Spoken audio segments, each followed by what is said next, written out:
Hey everyone, just a reminder that I'll be hosting a screening of The Wraith at the Guild Cinema in Albuquerque, New Mexico on April 18th. Check out the links in the episode description and follow us on Instagram and Blue Sky for ticketing and other information on this event. Enjoy the episode.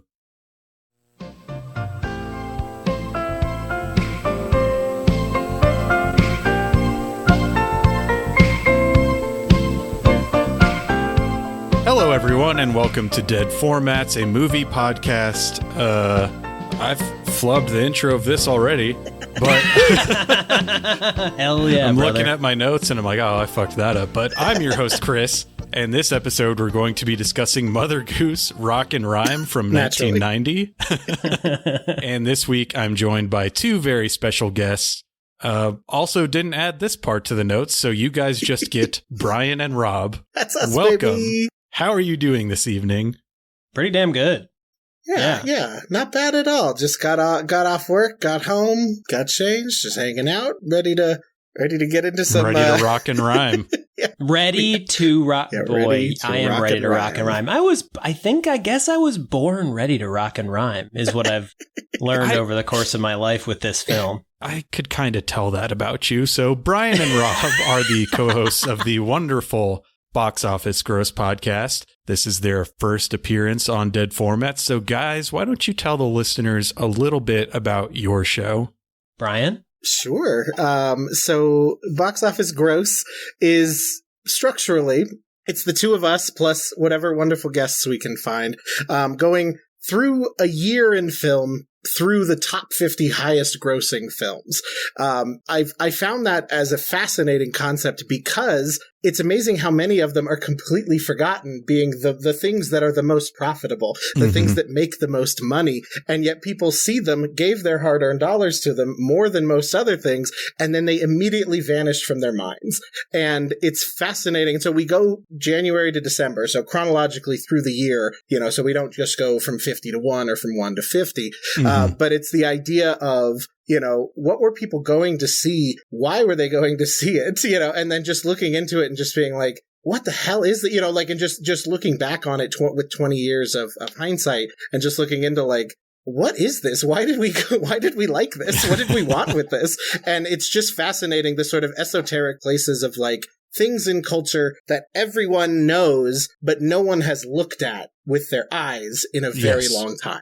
Yeah, it's kind of like celebrating the 20th anniversary of movies that never get those 20th anniversary retrospective articles and stuff. It's 40 movies that don't get that and 10 that do, right? Because Brokeback Mountain, sure, plenty of people, retrospectively looked at that 20 years on. There's no article on Medium in defense of Big Mama's House 2. Absolutely not. Absolutely not. Nor should there be. But yeah, it's been, and some of them have been really interesting in the sense of looking into giving it a focused eye has emerged some things that are pretty, we have a big fandom for The Pacifier, which is sort of a middling Vin Diesel kind of kids comedy, but you compare it to the other things that are coming out that we go through, and it has life, it has verve, it's not good. He thinks it's good, but it's not. It's I think it's good, folks. I think it's good.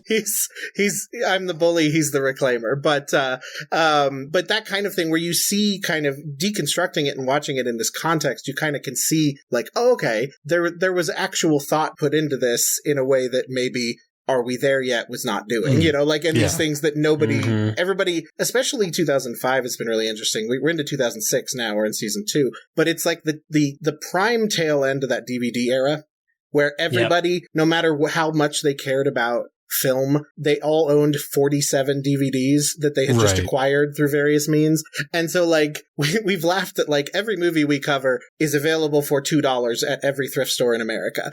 And so because it was that era of that thing. And so it's really funny that their ubiquity kind of belies the fact that no one thought about them, in so long. Yeah, so for sure. I love that. Doing 05 and you're now into 06, it's just partially just because of my age, but also it's that was the last gasp of we were all still watching TV back then. While I haven't seen 95% of the things you've covered on your show, I do, I'm aware of all of them because I would have seen the ad campaign ad nauseum for cheaper by the dozen or whatever. Yeah. Yeah, I think something else that's interesting about this show that's kind of like, it's sort of like an undercurrent, I feel like. We never really go super into it because I think it would get too depressing. But it's sort of an end of history proposition, the era that we're talking about.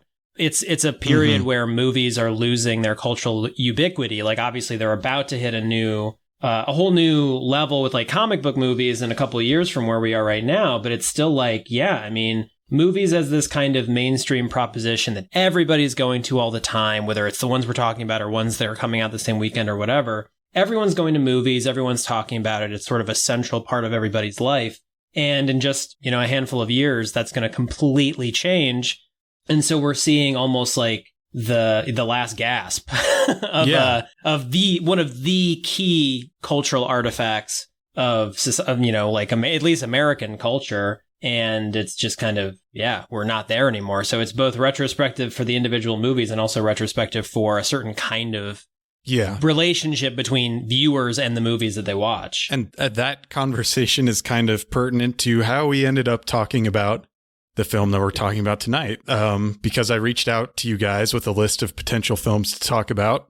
And I always try to pick something that I think the guests will either be interested in or that's related to what they talk about on their show. So I started looking at 2006 films that fit as quote unquote dead formats, and they all looked pretty bad. They did. And for the most part, I try my best to avoid talking about bad films explicitly as just bad films. If we're going to talk about something bad on here, I want there to be more of an angle to it other than just look how bad this movie is, which is quite difficult to do when you're getting into 2005 and 2006, because by that point, the media landscape starts to become much less interesting in terms of the types of things we tend to cover on this show. There's far fewer experiments in form, modes of distribution, etc. once we're firmly into that digital era. And obviously, I'm not the first to comment on this, but even whole genres like rom-coms and just pure comedies that were so ubiquitous at that time, that's when they start to disappear. But mercifully, Rob, you basically said something along the lines of, we talk about this every week. We're pretty tired of the whole 2005, 2006 thing at this point. And we eventually landed on Mother Goose Rockin' Rhyme, which I think will probably be more interesting to talk about than any of the things that I initially suggested. Could be. Although, I gotta say, Snakes on a Train looks much better than actual Snakes on a Plane, which I found interesting. Is. That happened with I watched several versions of War of the Worlds before we covered the Spielberg War of the Worlds, and I remember being shocked that the Asylum War of the Worlds, which I think is called H.G. Wells' War of the Worlds, to differentiate it with a different thing that is called H.G. Wells' The War of the Worlds, was pretty okay. Like, they did a good, like, the other one, the Timothy Hines one, I'd be thrilled to talk about with you guys, because that is a maniacal object. But it's funny how you look at those things like that. Yeah, that Asylum one, I was like, this isn't good, but it's like, it's all right. Like, this is pretty okay. That I love is the discovery of the digging into the crap, and then occasionally one of those comes out and you're like, like we covered White Noise on our first episode, and there's a direct-to-video sequel called White Noise 2: The Light that is drastically better than White Noise. Drastically better, and has like a better cast, like Nathan Fillion's in it, like, and it's like not even a hot take that it's better than the movie. Like, that's like the consensus. The critical consensus was, wow, White Noise 2: The Light, way better than White Noise. It's got a plot and everything. Yeah. Funny how that works out. Crazy. All I gotta say, I mean, I've only seen the trailer for Snakes on a Train, but it was all a lot of practical effects, and I was like, that's already better than the Snakes on a Plane. Yeah, Plane is quite poor, so it's not a high bar to clear for Train. Right. So I imagine I might have to check it out. Yeah, it's a lot. But enough about Samuel L. Jackson. Our dead format this week is a made-for-TV movie, specifically one that premiered on the Disney Channel on May 19th, 1990. So what was your guys' respective familiarities with Mother Goose Rockin' Rhyme prior to watching it for this cast? Brian, do you want to just get yours out of the way because it's so small? Well, I have my relationship with the Disney Channel is really interesting because, like, when I was a kid, so I was born in '88, so I obviously Same. didn't, see this anyway. Okay, nice, '88 babies. But my relationship with the Disney Channel was that we had cable, but we didn't have the Disney Channel early on because it was like it was a subscription channel that was a separate thing. And so I was a Nickelodeon kid. I watched all of that stuff. Disney Channel, my only familiarity, every so often they would have like a free weekend. And you would get to I would get this peek into things I vaguely recognized because I knew all of the, I would watch the Disney movies. I had them all on the big puffy VHSs and everything. But like, it was all of these weird shows and and strange things that I was just like, I didn't like, but I was interested. I was like, well, this is weird. Even as like a 4-year-old, I was like interested that there was this other world of programming that I just didn't have any familiarity with. And so this is like, I have no relationship with Mother Goose Rock and Rock. And to the point that I was talking to my wife, who's right there behind me. I was talking to my wife that, she was very much a Disney Channel kid who saw a lot of things that were a little older, and she completely missed this, which I was shocked about because this seems like it's like wholly in her wheelhouse, like stylistically, time-wise, chronologically, everything. And so she and I watched it together for the first time because I just had no frame of reference. I recognize the aesthetic as very much of a time, but I didn't have any specific relationship with this. In context of kind of my maniacal projects this way, I talk about it a little bit, but I've been doing this sort of day-to-day kind of media quest for like years and years that I started doing shows from '86, and I've gone up, but I'm in 1992 now, and I've just been trudging slowly through kind of the movies and the music and the TV shows of 1992. And so everything here was very much things I recognize contextually now, but it's like this weird synthetic recognition that is not actual recognition of growing up with it. It's just this recreation that I've made of this little holodeck of a thing. Yeah. You weren't a huge Bobby Brown fan as a 2-year-old? Hilariously, I was, as a 2-year-old, a huge Mariah Carey fan. And my mom actually was kind of concerned about this. And they actually changed MTV on my cable package when I was like 2 or 3. And my mom told all of my relatives and me at the same time, oh, wow, MTV just went away. It's just gone. And so I didn't rediscover it until like years later. So I was not a Bobby Brown fan, but I wasn't that far off. That I couldn't have appreciated him as several mice. Three very, very good mice who are very good at dancing. So this is like a Rosetta Stone for me, this movie. It's one of the key movies of my childhood. I think I can pretty much thank and or blame it for many things that are true of my aesthetic sensibilities, from my affection for things that look terrible to my weird kind of interest in, I don't even know, like famous people out of place, like kind of seeing like all these, like seeing all these musicians in this movie. It was the first time I saw any of these people when I was a kid. Right. When I was like, I probably saw this for the first time when I was like 4 or 5 is my guess. We had it, we like had taped it from the Disney Channel. And so it was this kind of raggedy copy even at the time. So like I watch it now like on YouTube or whatever in those terrible quality, copies that are out there. And it's pretty much probably how it looked when I watched when I was a kid. And this was the first time I was seeing any of these people. For the most part, it was my only point of context for any of them for years, maybe even until, for some of them until literally like this week when I was like, who the fuck are some of these people? Yeah. And so I think so much of how I feel about movies, how I want a movie to look and how I want a movie to feel is contained in this. And I've sort of gone up and down on it as in terms of like, is it actually good over the years? Like, I think there have been stretches where I'm like, yikes, why did I like this so much? It's so bad. It's so dry. It's so sterile. It like is not funny. It just sucks. And then I'll have a year where I'm like, oh, time to throw on Mother Goose Rock and Rhyme. And I'm like, oh yeah, this is so silly. It's so fun. It's charming. It's very kitschy in a way that I find appealing.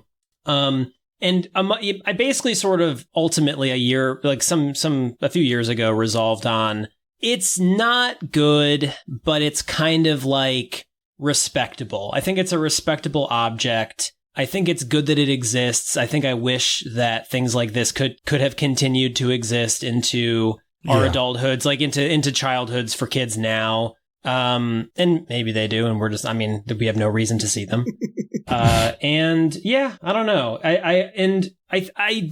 Rewatching it for this, I don't think it's very good. I think it's quite hard to sit through. I think it's really pretty boring and annoying. Annoying most of all is kind of the main thing. It's kind of really abrasive in a way that is like, when I'm in the right mood, I'm like, yeah, this movie is just fucking with these people. Watch, like, anyone watching this, unless they're a child, is like, this is utter bullshit. What is going on? Which I respect. I do respect it. I just don't necessarily always think it's good. All right. Well, end That's of cast, guys. That was great. Let's call it. We've covered all the bases. It is dense with interest, I would say. And now I think I'm most equipped to appreciate all that it contains, even if I don't think as an object, as a kind of independent object of that. Yeah. Good. So for me, this also was like a very foundational text, but in a sort of weird way. It's like, it fits in perfectly with the theme of the show, but it's not something that ever would have entered my mind to cover had Rob not brought it up, because I just, like, I never think about it. It just, I watched it all the time as a child, had it on tape, was obsessed with it.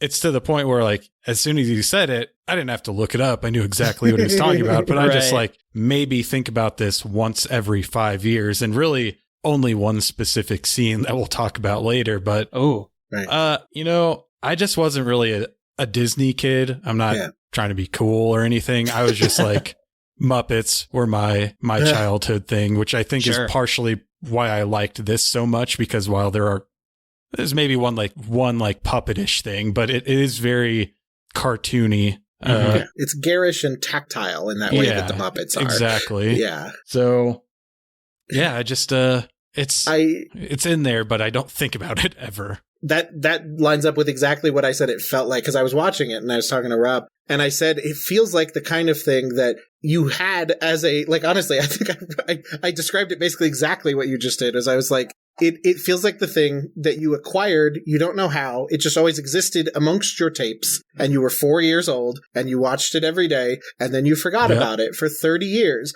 and then you saw it again, and you fell out of your chair. I absolutely, I didn't have this one, but I have a bunch of those. One that I love talking about, that I had this exact experience. I was not a Ninja Turtles kid. I was like a Power Rangers kid, but I didn't watch the Ninja Turtles really. I had a broad awareness, but I had one episode on a tape, one episode, and it was about cufflinks. And so I learned what cufflinks were. It was called the Big Cufflink Caper, and I had never seen it.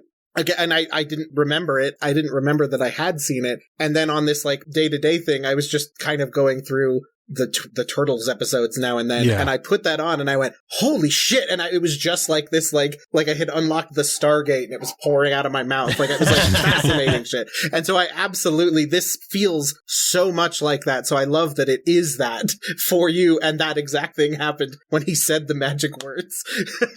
It's so funny. It's so funny because I think about this movie every day. Like I didn't have the experience of losing it for a while. Like I had, like I described, the experience of not liking it as much. But this movie, for whatever reason, if you look at it on YouTube, the comments are like, wow, thanks for posting this video. I thought this movie wasn't real for 30 years. And I'm like, man, I think about Mother Goose Rock and Rhyme at least once a week, maybe more. And like just the cadence of its dialogue, the music, it's just rolling in my brain all the time. People are like, what are you thinking about, Rob? And I'm just like, I've got fucking Huey, not Huey Lewis. Okay. God damn it! Who's the fucking egg? Who's Humpty Dumpty? Howie Mandel. I got Howie Mandel's terrible puns just rolling in my head, and his stupid body falling off the wall, just rolling in my brain every day. Yeah, it's just my life. I do think if I had seen this, I do think it would have stuck with me, just in the sense that every character that is on screen is either the hottest actress in her 30s or 40s that you have ever seen, or a normal male actor who is made up as hideously as possible. Those are the two genders of rock and rhyme. Those are the two genders. So, because like me watching this, I didn't look anything up, and I'm not great at paying attention to opening credits. I've realized this about myself, that for whatever reason, I'm just not reading these names.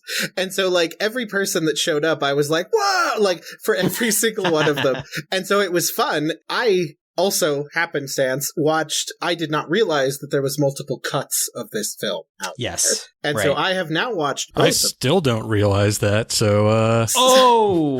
Great. Brian's going to be the expert, because I've seen both cuts, but not recently. Is the alternative cut shorter than the hour and 42-minute runtime? Oh, okay, yes. then that must be the superior cut. Drastically different. So actually, this will be really interesting as we go through it. I'll make notes when we do, but it's like 30 minutes shorter. It's 30 minutes shorter. It's crazy. Sounds awesome. Yeah, it's also on YouTube. You should definitely watch the shorter cut. You're going to love it. You're going to think, damn, I was wrong. This is a 10 out of 10. So this one was directed by Jeff Stein, produced by Shelley Duvall, and has an insane cast, which we've kind of alluded to, and I will just highlight in rapid succession, and we can talk about them as and when we get to them. But we've got Harry Anderson, Elaine Boozler, Bobby Brown, Art Garfunkel, Terry Garr, Woody Harrelson, Debbie Harry, Cyndi Lauper, Little Richard, Howie Mandel, Cheech Marin, Katie Seagal, Gary Shandling, Paul Simon, Ben Vereen, and ZZ Top. Yes, several times in the longer version. ZZ Others. Yes. It's crazy. Yeah. I had to, like, those are just the most famous, but there's plenty of other slightly less famous people, like our lead. We have Dan Gilroy in the role of Gordon Goose, not the director of Nightcrawler. Right. Really confusing. You're like, man, what a weird career this guy's had. In the middle of this insane cast, we have a guy who has not appeared in a movie before or since Mother Goose Rock and Rhyme, and that's because he's not really an actor. He was the lead singer of a group called Breakfast Club, and the director of this film, Jeff Stein, is a music video director who had directed some of their videos. Presumably, that's how all this came to be, I guess. Either way, Dan Gilroy and Shelley Duvall began dating on the set of this film and remained together until she passed away in 2024. Not much more production background on this film that I had. I would love to just briefly get into Jeff Stein's career leading up to this film, because I think it's fascinating, and I think it maybe is more interesting to people than the movie itself might be.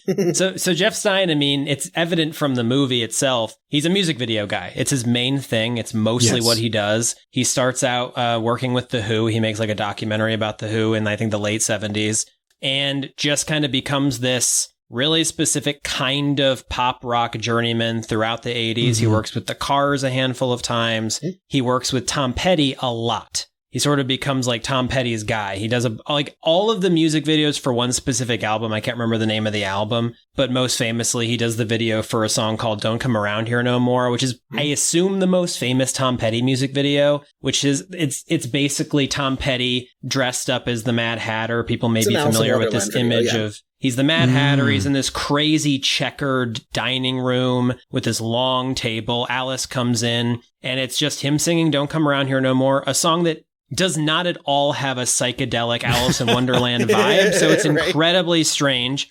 So he sings this song. He basically roofies Alice. There's all this craziness with the rest of his band are all kind of running around the table while they have their tea party. Really crazy images. Like it's very, akin to what you'd see in this movie, but just like a little bit more sophisticated because it's all designed for this one specific purpose. Whereas I think the sets of this movie are kind of very haphazard in a way. The ones in his music videos are less so. So that's a really awesome video. His Tom Petty videos are otherwise a little bit boring. Like some of them are just like concert footage. There's another one that's pretty interesting for a song called Make It Better, where Tom Petty like crawls into a lady's head through her ear, and then the whole band is like playing inside her head, and you keep flashing back to the woman like making these crazy like confused faces, and then she like starts knocking at her head, and the band starts flying around all over the place. That's kind of interesting. The Cars videos are basically all bad. I didn't think any of them were good. I don't like the Cars, so that's probably on me. For the record, you might think the song by the Cars is considered one of the most important music videos of all time.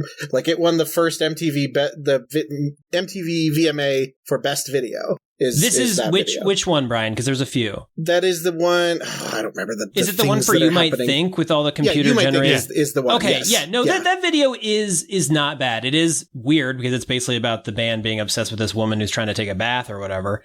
But it is very cool. Like, it's actually unlike his other videos in that there's a lot of computer generated imagery. It has a lot of this really charming, primitive CG stuff going on. It's interesting. I mean, the cars You Might Think. Go check it out. It's kind of interesting. Yeah, he does a really crazy video for the Jacksons. So not the Jackson 5, but the more like grown up, like rock oriented collection of the Jacksons for a song called Torture, which is a very like S&M heavy, like sci-fi horror music video. Some body horror stuff going on where there's like this guy with a crazy like anime smile and an eyeball on a hand and stretchy walls and all this really cool stuff. Giant spiders turn all of the Jackson to dancing skeletons, which is very, very fun. And a skeleton moonwalks, which is very cool. So that's kind of fun. He does like a Hall & Oates video, which is whatever.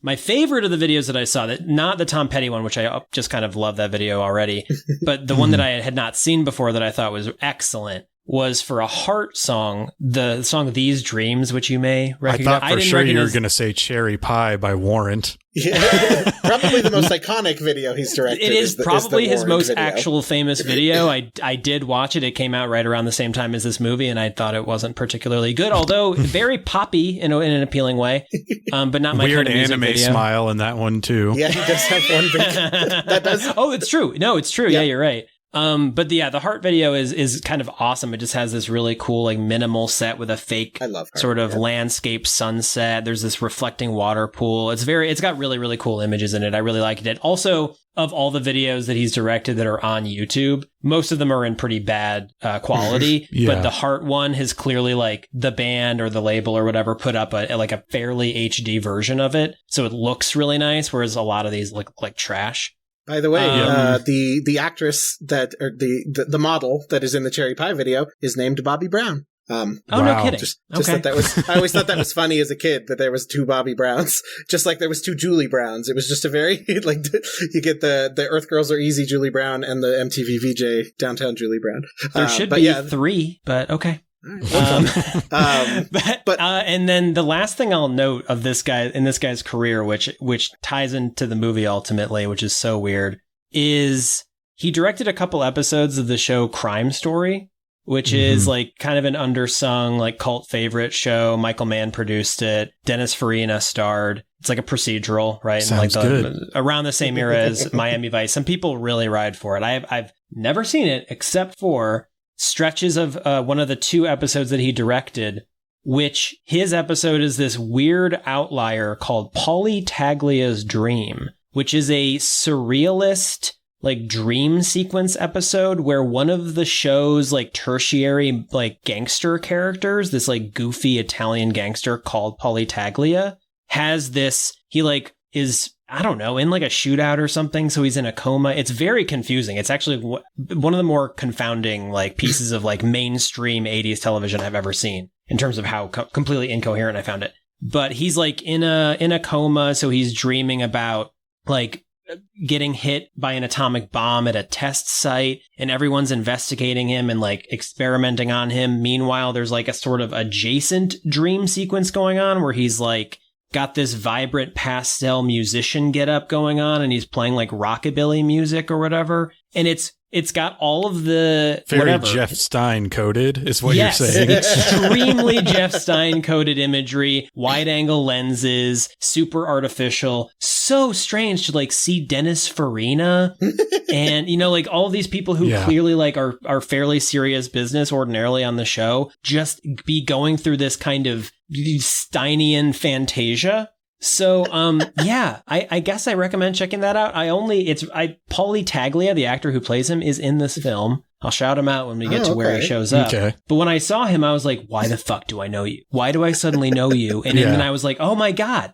So it's just utterly what you're bizarre. saying is that Mother Goose Rock and Rhyme is a prototypical Steinian Fantasia. Yes. I love it. Yes. It's a culmination is what it is. It's a culmination. This is part of what makes me like it almost more now is because now I've seen this whole decade of work that led up to him doing it. And I'm like, well, I see where you're going. Yeah, like I see what you did. I mean, so I wanted to point out, he also directed the video for Boys Are Gonna Rock by the Vinnie Vincent Invasion. And The Wild and the Young by Quiet Riot, who at the time featured Frankie Banali on drums, who would later go on to play drums on Edward Furlong's album Hold On Tight, which we covered on this show last season. I love that. Frankie Banali would also later go on to play drums for Wasp. Sorry, this is just a really long and dumb and pointless walk to an inside joke that's spread across like 3 different podcasts where I just try to find any tenuous connection to the band Wasp. That's fantastic. But I mean, also, like, it's obvious, since we're talking about this, it's obvious that there's a lot of aesthetic inspiration for this film. It's the visual language of music videos. It's what we've been talking about. And it's like, it's instantly recognizable. Yeah. There's certain signifiers that immediately bring that to mind if you were alive at the time. It's sort of difficult to enumerate each element that gives it that look. There's, a bit of the Memphis group design aesthetic in there, really exaggerated shapes, bright colors. And I was trying to like find the ur text of this particular music video aesthetic, but I couldn't really find just one source. It just seems like it's something that congealed naturally from a lot of different things that were in the ether at the time. But apart from Jeff Stein, a couple of people with similar styles that I was looking at were Scott Calvert, the guy that directed Basketball Diaries. He also did music videos for Parents Just Don't Understand and A Nightmare on My Street for DJ Jazzy Jeff and Fresh Prince, which were 2 that immediately came to mind when I was thinking of this style. Chuck Statler, who did a lot of the early Devo videos. Lionel C. Martin, who did a lot of like Biz Markie, Cool G Rap, Public Enemy, Third Base. A lot of that same feel. For some reason, like I feel it's an aesthetic that I associate much more with like hip hop and rap of the late 80s and early 90s than rock, which is kind of interesting because Jeff Stein mostly worked with rock bands. Almost exclusively. Yeah. And I mean, the only band I didn't mention that he did videos, well, because I guess you mentioned it, was he did Breakfast Club videos. Mm-hmm. And the video for that Right on Track, which is actually kind of a sick song. I had never heard the Breakfast Club. It's just like public domain silent film clips, right? Or that's the one I saw. No. This one is total. It's totally Steinian. It's they're in a house that looks very Pee-wee, Pee-wee's Playhouse. It's hyperactive, candy coated. And a really cool element is that there's like a shot of like hands playing a piano, and then the sleeves pull back to reveal that there's wires coming out of the hands, and it's like robot hands. Mm-hmm. So there's a lot of weird little practical accents like that. There's backup dancers outside the house who are dressed as chickens. And at the end of the video, they lay an egg, and Dan Gilroy, the star of this film, pops out of the egg. Dan Gilroy is like the lead singer and doesn't play an instrument, so he's all charisma, which is so crazy because he has no charisma in this film. So awful in this.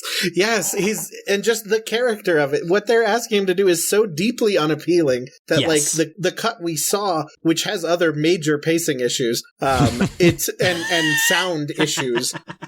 It's so like my wife kind of bailed like half an hour in, which I thought this was going to be like one for her. And then we were so like, but he's so unpleasant in this movie. And that's really part of the gig, but like there's nothing else with him. He's not like unpleasant and funny. He's not like unpleasant and charismatic. Like he doesn't illustrate. Yeah. I was shocked when you told me that he was the lead singer of like a band and had dated Madonna and all that, and Shelley Duvall. Like was with Shelley Duvall for decades and had dated. The fact that he had dated Madonna is crazy. Yeah.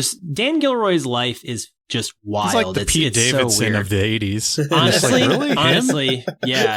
Right. You're not wrong. Yeah, because he had dated Madonna. And what's weird about The Breakfast Club is that Dan Gilroy dated Madonna. Madonna was in the band Breakfast Club. Oh, wow. Mm-hmm. Left the band to become a pop star, which of course she successfully did. But Did the she? other one of the other members of Breakfast Club, Stephen Bray, who I believe is their drummer, but was also one of their main songwriters, then also dated Madonna later in the 80s, like right around now, and wrote some of her songs. Like he wrote on And some of is her in biggest this albums. movie as well. And is in this, yes, and wrote music for this movie. Like this, Oh, wow. this movie has music by Breakfast Club, which means that it shares songwriters with Madonna, which is just so fucking strange. And yet she's not in the movie, which I think is kind of rude. Like, I bet they asked her and they're like, she was like, no, that's not going to fucking happen. There was times that she might have said yes, but 1990 is probably not Right. the time. Not the best time. Yeah. She's busy.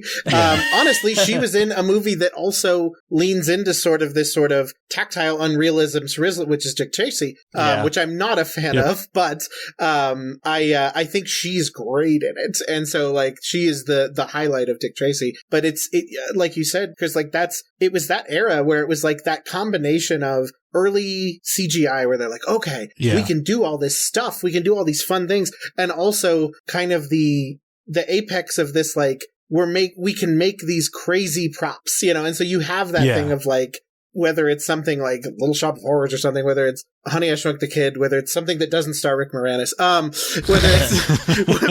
whether it's like, but like I see tendrils of it, because I actually, when we put this on, I was like, have I seen this?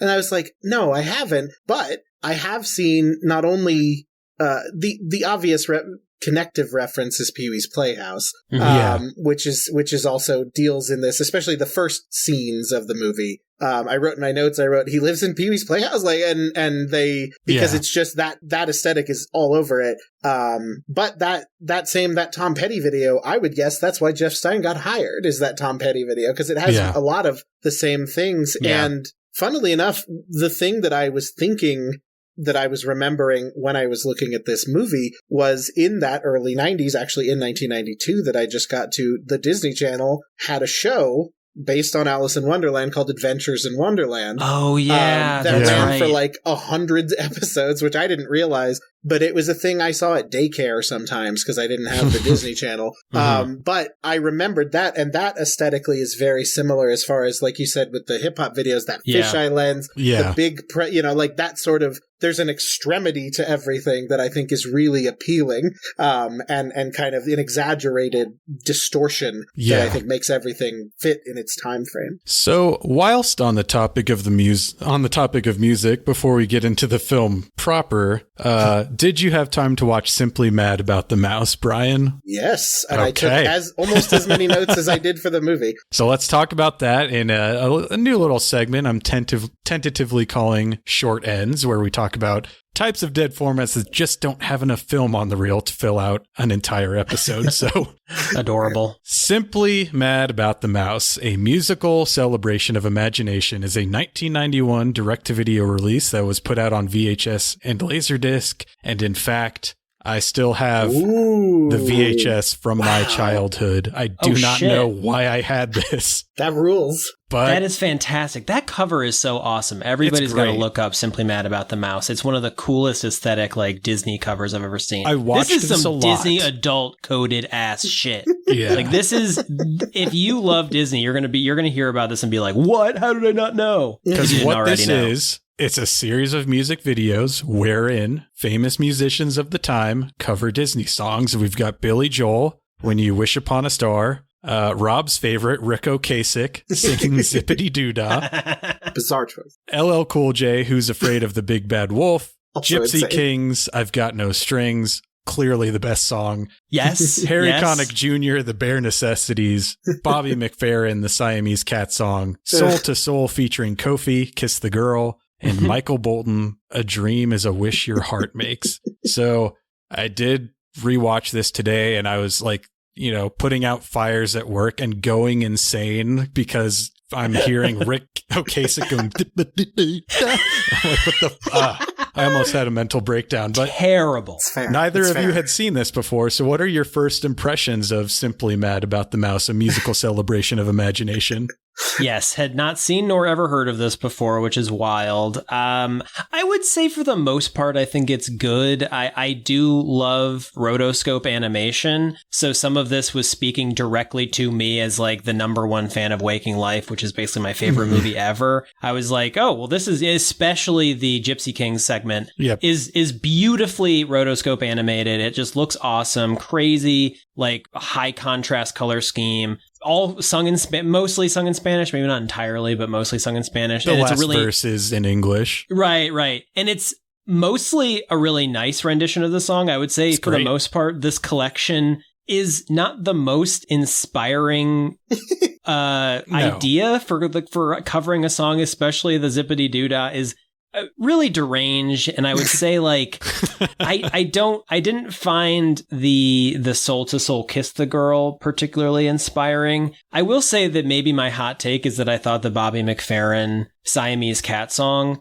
was kind of an interesting, like minimal take on that song. Like it's very weird. It's very sparse. Like the way it's produced and the way it's performed is really, really simple. There's very little going on. And the video itself is, speaking to another of my influences, it's very like Imaginaria or Mind's Eye coded. It's basically just a lot of just computer animation, just abstract, spacey computer animation. It's the good shit. Yeah. When you think of 1991 CGI, you're like, this is with like integrated like wacky clip art shit. Like this is it. Yes, It's exactly. the Treehouse of Horrors where Homer goes into the 3D dimension because it's Bobby McFerrin literally just walking on a grid pattern while geometric shapes bounce around. Yeah, which you're like, wait, so why this for the Siamese Cat song, and why the Siamese Cat song? No one will ever know. That's really the thing that I took away from it is there wasn't a lot. It doesn't feel like there was a lot of quality control where they were like, okay, what artists really speak to us as a company, and what songs will fit with their aesthetics? Because like especially Rick Ocasek, I love the Cars. Like the Cars are great. Rick Ocasek I don't usually think of Rick Ocasek's vibes as playful. That's not really his skill set. And especially having him do the song from the Happy Slaves movie and all of the visuals being from Fantasia because they can't show the movie it's actually from. Right. Very funny. But it's like, it's deeply, as somebody who likes the Cars, it's deeply annoying because it's so at odds with like his whole vibe. Like you don't listen to like the song Drive and you're like, this guy would be great at like gurgling out zippity fucking doodah. Like, and that one's weird. Like Billy Joel's is fine. It's mostly, I think it's charming. It's like acceptable. It's what you would actually think about this. I thought I liked the Gene Shalit looking guy who's presumably just an animator that they were like, come over here. Probably, and they were like, okay, now you're reacting. Like rotoscoped Billy Joel is making sexy faces at you. Like, how do you feel about this? Go. I also, one note I made is that they have Billy Joel like animate rotoscope, and I wrote, I appreciate that he's walking like Lockjaw from one battle after another for some reason. Cause he's just like ambling down that road and it was very funny. They had him on like a really small one set and he like barely had any room to move probably. They're just like, Billy, just pretend you're walking. It's fine. LL Cool J's segment, I think I would love to have been in those suburban homes when they were like, let's put on this Disney music video. And then they have Billy Joel and Rick Ocasek and then LL Cool J is there and he's gonna fuck those pigs. Like he's so, it's so weirdly sexual, which is what LL brings, especially at that era. But he's like shirtless with the vest on. Ladies and love Cool James, as they say. Literally. I thought it was extremely funny. I also loved his deadpan tra la la la la. And I was like, I was losing my mind. Like I was like, oh man, every parent is running towards the thing going, fast forward, what's the next thing? And what not do you being think a about Disney the Harry kid, Connick Jr. one? I think that one's like, it's not like I'm not in love with it because I'm not like in love with like weird lounge jazz music, but I think it's Jr., I think it's appropriate. Like it seems like there was thought put into the pairing of that song with the style of music where I don't think there was for other songs. Maybe. The Harry Connick Jr. one is the only one that has like a plot, which made me laugh because all this shit's getting repossessed. The only thing I thought about was they start it and Harry Connick is standing there and then they have a waiter kind of cut in front of him, like the blocking. And the waiter looked so much like Harry Connick Jr. I was like, are we doing like a weird Aphex Twin thing where everyone is Harry Connick Jr.? Yeah. It's like, but That'd be cool. That would be a very ambitious idea even before. But I mostly took away from that segment. Like I just wrote, cameras are so vibrant back then. It's insane how much worse this would look now. Oh yeah, totally. Because like this is something that like Spike Jonze, someone would be like, I want Spike Jonze to do my video because he used to do that, right? Mm-hmm. And so it would be like the one thing Spike Jonze has directed in the last 8 years. It's for some pop star nobody gives a fuck about, and he like films it in an actual mansion, but everything just looks like flat and like digital, very color corrected. It just totally. Yeah, so it's just really rich. I did think Soul to Soul is kind of a swing and a miss, but like it's a fair try. Like in that moment, they were the most like up and coming because they have that song "Back to Life," which is like an iconic Back to Reality. Okay. So that's Soul to Soul. Got it. And so it doesn't really work, that song. I did see on the soundtrack they had En Vogue on the soundtrack that did not make the video. That they had a 50-50 shot and they chose wrong. Like En Vogue would have been good. But they gave it a shot. And I took 0 notes on the Michael Bolton section. I was done with the film. So stinks. Even as a kid, like once we get to like Kiss the Girl and Michael Bolton, that's like when I turned it off and watched something else. Right. It makes perfect sense. Time to rewind it and just watch the first couple of sections again. Yeah. Also, the last thing I have with that, the Bobby McFerrin section, I wasn't paying attention when they were saying what song it was, so I just saw Bobby McFerrin, and then suddenly he was singing "We Are Siamese, If You Please," and I lost my mind. I was like, "Oh my god!" It is a nightmare. I do think with Bobby McFerrin, I think the culture overcorrected so much to the backlash of "Don't Worry, Be Happy," like as like a cool, because it was like like. Obviously, we're too young for that to have been like in the culture, but when it was hitting, but it won like the Grammy for best song and all that shit, and people were like, "Fuck this song," And I think people have overcorrected where it's like I think he's sort of underrated now. I think he's really underrated now. I think what he does is interesting, and a lot of it is good, and so I think people have mostly just been like, like fuck this guy, and I think he has more to offer than that.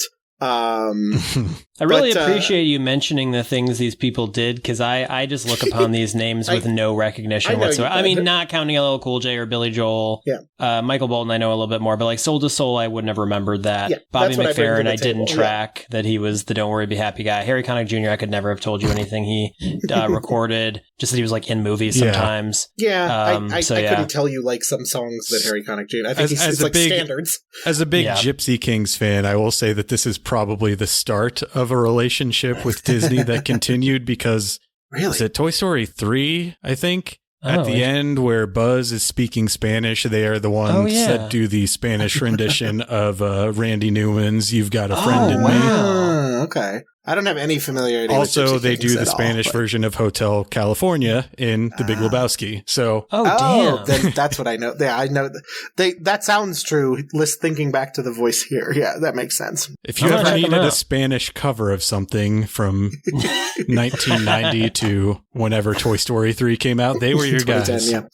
Yeah. Crazy. Wow. That's awesome, man. But yeah, I overall, this specific thing, I have no background in that sort of Disney ephemera, but I wrote in my notes, I said, this is the kind of stuff I remember from those Disney weekends. Just sort of these inexplicable seeming like interstitial montages that are sort of heavy on iconography that I only sort of recognized at the time. And so, but I had a great time with this shit. Like I enjoyed myself much more with that than I did with at least the full, the fucking director's cut of Rock and Rhyme. Yeah, the Ridley Scott director's cut of Mother Goose Rock and Rhyme coda. right. Redux. Yeah, exactly. Redux, Well, speaking of which, let's just get into Mother Goose Rock and Rhyme. We've been doing everything to avoid talking about this, and we're going to do a little more avoidance because the tape, not the movie, but the tape, it begins with the advertisement for Shelley Duvall's American Tall Tales and Legends. Okay. Among them, Johnny Appleseed, Davy Crockett, Annie Oakley, and Casey at the Bat, which I don't know that. I feel like that's kind of stretching it a bit. It is in some way, but yeah, it's a little. That might just be like Disney brand played by management or Elliot something. Gould. Oh, Yeah, an interesting titular Casey. casting. Yeah. cool. Yeah, this is all so daycare coded for me. Like, it's so much that thing where it was just like shit I saw because I was at daycare, and I was like, I don't know what this is. It doesn't come at my house. I don't know, but it's on. Like, and that was all of that feels so much like I was back at ABC daycare. Yeah. La Petite was my daycare as a child. I almost went to a La Petite, and then they were chaotic, and so we ended up going to ABC daycare. So sounds about right. But the movie itself begins with a normal guy, Gordon Goose, arranging all of his identical outfits in the closet of his super normal bedroom before stepping out into his home's insane living room, where Gordon's mother, the titular Mother Goose, is sitting in her rocking chair writing new rhymes. Each time she does, the characters from the rhymes, known as rhymies, spring into existence. She's like a god. She basically like she comes up with a fun rhyme and she creates life, and the life just emerges out of her book and starts tormenting Gordon. It's kind of like their deal. Gordon thinks they're all freaks. He hates them. He hates that they're weird. He hits rhymies so grossly. It sounds like such a slur. It is a slur coming from Gordon Goose, no doubt. Also, I wanted to mention the first cut that they make between the two cuts is that we do not see him go to his closet and check all of his identical clothes and talk to himself. He just like wakes up and does like opens the window and opens the door. And so like all of the business that happens in his room was excised in the TV version. I think that's fair. We get the gist by everything else he does throughout the movie. Like, we everything don't really he need constantly voices. It's not like he doesn't make his opinions about the world known. Yeah. Another thing different about the cuts that'll just, it's not worth bringing up constantly, but just recurs throughout the whole film, is that the shorter cut is scored pretty much constantly. Like, there's almost always music playing when it's not like a musical sequence. And it's basically scored like it's Casino Night Zone and Sonic 2. It's like this very like MIDI, like synthy kind of bouncy thing going on. And it just kind of is always playing, including like in this opening sequence, which is silent in the longer cut. Yeah. It's just always going. It is the major difference. And it is the thing that makes a difference between this movie being like tolerable and intolerable. Because like in that longer cut, there's so much just dead silence going on. And we were vexed by this. We'll get towards it at the end, but like one of my chief complaints, it's not that rockin' for a movie called Rockin' I know, it's there's bizarre, very little music in the version that I watched. Yeah, and so like there's obviously like a couple of performances that we'll get to, but like generally the shorter Disney cut, it's very much like that persistent bouncy kind of music, and it makes everything go down so much smoother because you're not just sitting there in utter silence. Yeah. And so that was exactly the experience where I was like, there's no music in it? Like, what the fuck is happening? Yeah. It doesn't even really make sense. It's so airless that you're kind of like, well, okay, so was this like an incomplete long cut that they just didn't add all the score to or something? Yeah, exactly, it's so strange. And it's not clear to me, like the version, like these versions, like they're not even spelled out on the Wikipedia, I don't think. So there's not even information like directly available about what the difference is, like where one manifested and the other didn't. Like I assume the longer version is on tape. It is.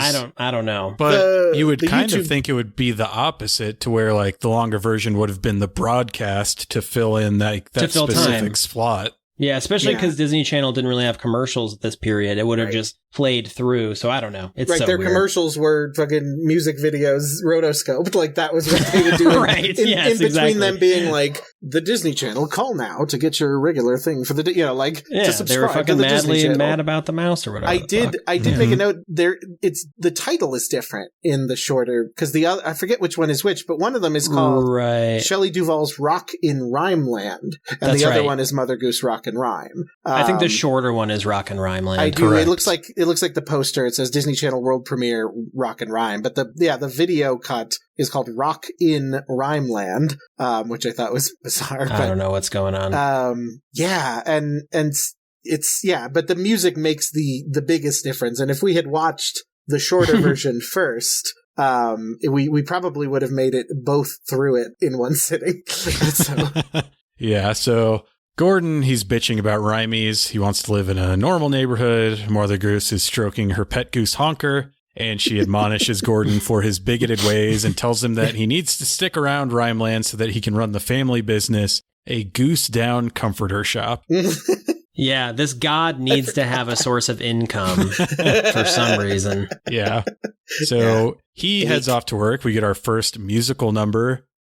Hop to it, I guess. Yeah. Song. What the hell is this? Oh my God. This is so just in my bones, in my DNA, this song. Like this song, I mean, I guess aside from Gordon Never Learned How to Play or whatever the hell that song is called. Yeah. Like this is, I always remember. And this is a Breakfast Club composition. This is by Gilroy and Stephen Bray. So Gilroy's right into it. He's like, I know exactly how I'm going to play out this I hate this land dance number where he just kind of is getting pushed around by a bunch of freaks outside his house. It's very Ron Howard's How the Grinch Stole Christmas out there. Like there, it's just kind of like a movie I love, by the way. So it definitely makes sense. Something really cool about this number is this really strange, like backing vocal by the Del Rubio triplets. I was going to ask if you guys knew the Del Rubio triplets. Are manifested as like these kind of, they look older than I think they even, I mean, they are quite old by this point, but I think they look even older than they actually are. They like seem to be made up to look even older. And yeah, I found like a great video of a song they did for Pee-wee's Playhouse. Mm-hmm, mm-hmm. They obviously like have been around for a million years. But I think they're probably here because of the Pee-wee's Playhouse of it all. Yeah, almost surely. But they were in lots of stuff around this time because I've seen them a bunch in the last few years. Oh, really? So they were like nightclub performers in like the 50s or something, and then they just sort of faded. And then I was reading, I didn't know this part, but the songwriter Allie Willis, who has had hands in kind of a lot of iconic hits. She did she did September for Earth, Wind and Fire. She did the Friends theme. She's one of the co-writers of the Friends of I'll Be There For You. But she found these women and started hiring them to like perform at like events, and they started becoming this like novelty act, and people knew them and they were on TV and they were putting out albums. But they make appearances. They're on an episode of Married with Children. They're on an episode of Full House. They were just these old ladies, like old triplets dressed in like scantily clad as if they were younger women. It feels like something that David Lynch would have respected, which feels normal with a lot of Pee-wee's Playhouse, honestly. Right. I was going to go John Waters, but David Lynch makes sense too. Absolutely. Yep. Well, which also is not that far a walk between those two directors. No. But I was like, oh shit, there's a piece of ephemera that I know about just because I've been watching all this 80s and 90s shit. Yeah. I love the way they sound in this song. It's my favorite part of the entire sonic aesthetic of the song is they're like weirdly produced. They're kind of, I don't know, it's very it's very charming. tinny. Tinny, thank you. Yeah, and exactly. To Breakfast Club's credit, this was the only song that was familiar to me at all. Like sure.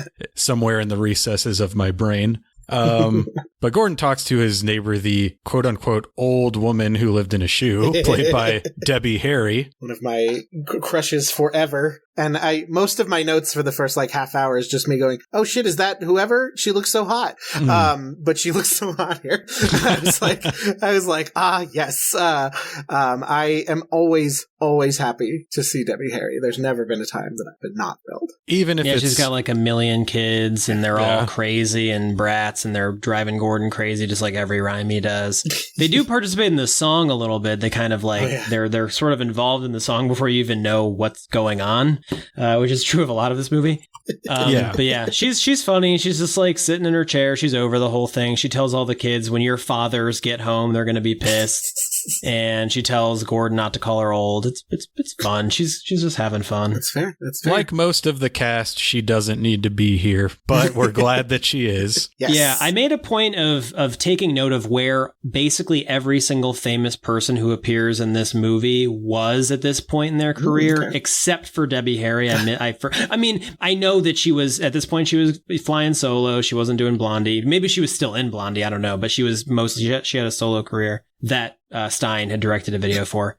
And so I don't know exactly what her deal was around now, but she has the connection with Stein. She had been in a John Waters movie a couple years before this because she's in Hairspray. Oh, no shit. Okay. Also, a funny thing is this makes the first of 2 podcasts that I will be doing sometime this spring that feature Debbie Harry, because Katie Seven's podcast about the Showtime original films, which is also kind of a very ephemera heavy kind of idea. The one that I picked that I will be starting with is a film called Intimate Stranger that stars Debbie Harry. And so just like, there's she's definitely in the category. My wife and I have a long list of women that we just refer to as our wives. And we say, oh, there's our wife. And Debbie Harry's high on that list. Okay. It's it sounds like a movie I would have seen, but it's impossible to tell because every movie was named something like that back then. It's if you'd remember it, have you ever seen Dollman? Albert Pune's Dollman? I have. Okay. The villain in Intimate Stranger is Dollman. And so I was like, and they hide him for most of that movie, and then Tim he shows Thomerson? up. Yes. And I was like, oh fuck, it's Dollman. Like, and so I was losing my mind that Dollman was the bad guy. So if there's any reason you would know it would be for the Dollman of it all. That doesn't sound familiar, so I'll have to check it out. So yeah, check it out before. Yeah, you can most things I watch aren't. You and me both, brother. Cinemasochists for life. Yeah. So he gets to the store. There's a couple rhymies fucking it up before he has time to address that. Little Bo Peep, Shelley Duvall. She pulls up and says that she needs to find Mother Goose to help her find her sheep. The first note I have is, oh my god, Shelley Duvall also looks so hot. She's got a wild look in this, very iconic. I think maybe even iconic beyond the scope of people who know about this film. Like, I remember when she passed away, there was a lot of images of her, from throughout her career, of her Brewster McCloud look, her Nashville look, obviously her Popeye look. And then I saw this even, and people were like, whoa, what is this? So it's kind of like, people know. I saw a lot of people on Letterboxd. I don't have Letterboxd highlights for this because it's just a bunch of freaks being like, what a fucking awesome movie. Yeah. A lot of people, not a lot, maybe like 3 or 4 people saying that that Chappell Roan stole her vibe from Shelley Duvall in this. And I don't care enough about Chappell Roan to really track if that's accurate, but I could see it. Assuming malicious intent is the wrong way, but Chappell Roan has the same good taste that Shelley Duvall looks in this episode. Yeah. Sure. Yeah, maybe that's true. But she enters this movie as if she's never existed before. Kind of true of a lot of characters in this. It's you sort of wonder, do they have an inner life? What were they doing before they stumbled upon Gordon in his quest? Why does it suddenly seem like they have no idea what's going on? And it's just kind of the vibe, you know? I don't know. It's interesting because some characters seem to just constantly replay their nursery rhymes, and then other ones like Mary Had a Little Lamb, which we meet later, seem like they're just in a living hell. It's an existential nightmare with their rhyme has curdled, right? Yeah, exactly. So she's like, Mother Goose, she's not home. Honker is still there. She would never leave without Honker. So Gordon and Bo must find Mother Goose, and outside they run into the Itsy Bitsy Spider, played by Ben Vereen, better known as Chicken George from Roots, or possibly something that I have a blind spot of that he's literally super famous for. I don't know. Well, Ben Vereen is famous. He's a dancer and actor, a lot of things, but insanely, at the same time, almost like it's got to be within a couple of months, that he was doing this fucking crazy Elmo jumpsuit shit. He was playing Will Smith's dad in The Fresh Prince. He is Will Smith's absentee father. That's right. That's right. And so the idea of those two things, why don't he want me? Taking care at the same time is so funny. Worth noting, he played Judas in the original Jesus Christ Superstar, and he was nominated for a Tony for it. I don't think he's the one I don't think he plays him in the movie, so it's probably not the performance I'm familiar with, although he might be on the original soundtrack that came out before the show, so maybe that's the one I would know. Either way, one of the most iconic characters in all of musical theater, and he originated it, so that's pretty cool. The Itsy Bitsy Spider? Judas in JC Superstar. And then he was also in Pippin. I think he got a Tony nomination for Pippin, which I've never listened to.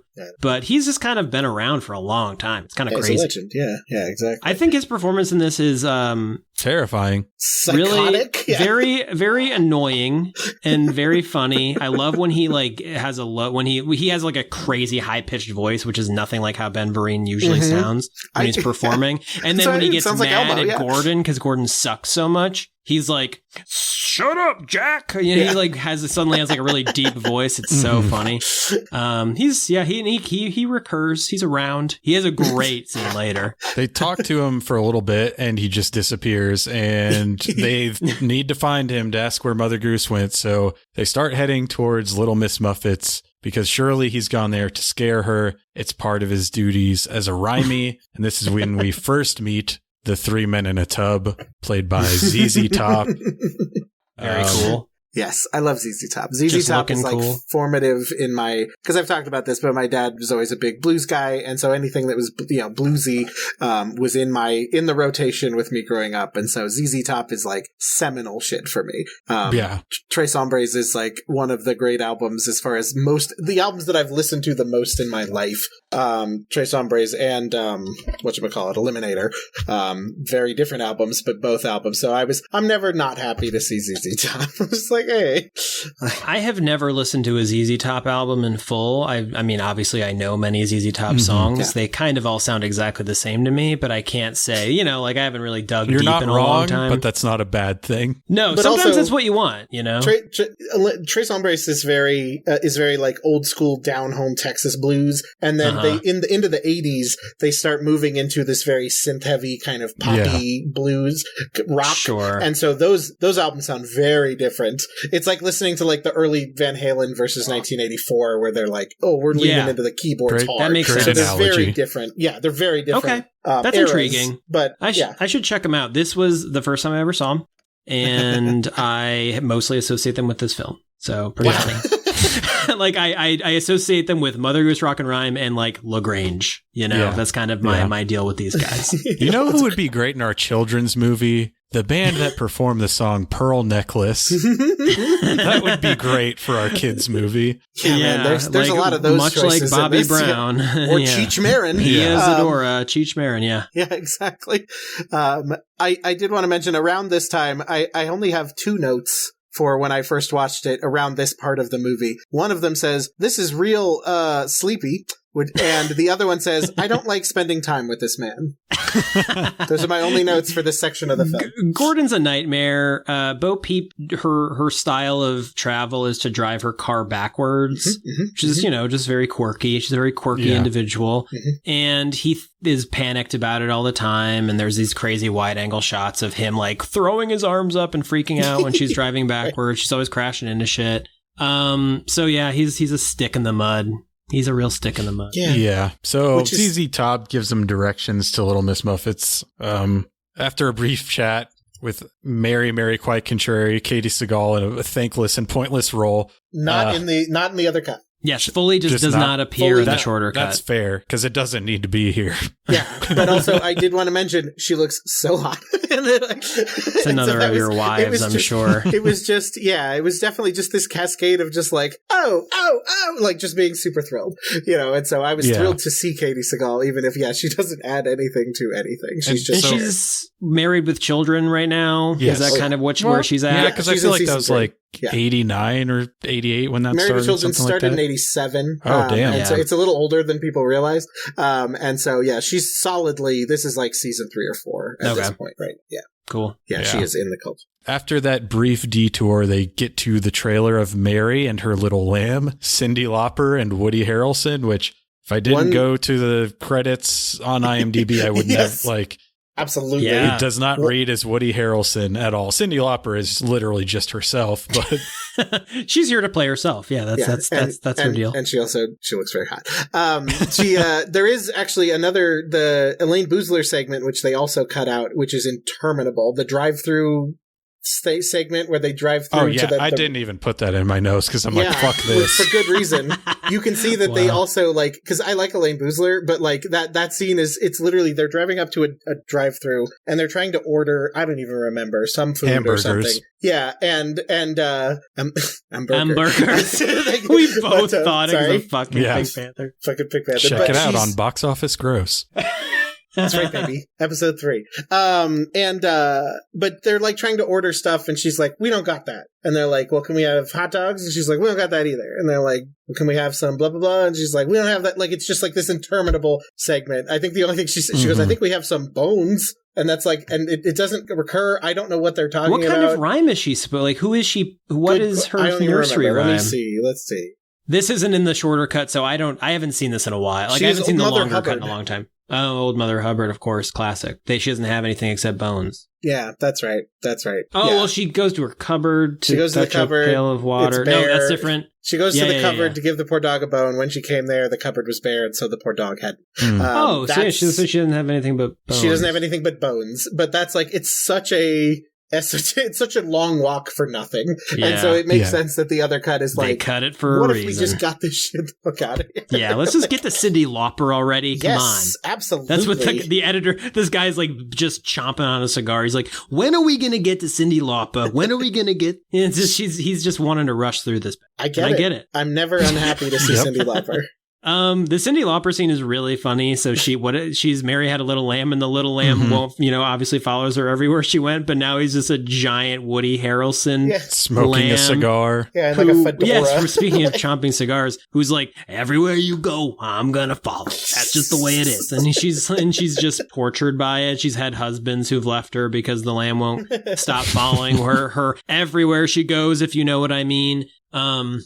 I need to take a moment to shout out where Cyndi Lauper is at this point, which is she's a very famous pop star. Yes. That's one. That's obvious enough. A couple years before this, she's in a film I've been obsessed with the last, year or so called Vibes. 1988 film called Vibes, which I had never heard of before. I do not remember why I discovered it. It's directed by Ken Kwapis, who's directed a lot of TV, and he made Follow That Bird, that Sesame Street movie. Hell yeah. Among a handful of other things. But he made this movie Vibes. It stars Cyndi Lauper, Jeff Goldblum, and Peter Falk. The three gender. It doesn't get any better than those three together in a movie. And Cyndi Lauper and Goldblum play psychics who have different kinds of psychic abilities. And they have to go to the Andes to find some kind of secret gem or whatever. It's coming out right around the same time as obviously Indiana Jones has run its course, or, mostly run its course.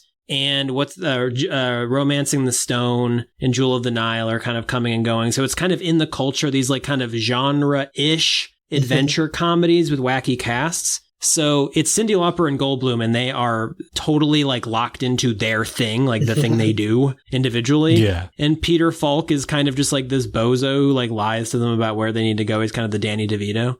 And it's crazy. It's a wild movie. I highly recommend checking it out. I don't even think I finished it. I think I got maybe 2/3 of the way through it before I just kind of was I'll come back around to this, and never did. But don't do what I did. Watch Vibes all the way through. You're going to love it. You're going to be like, where has this been all my life?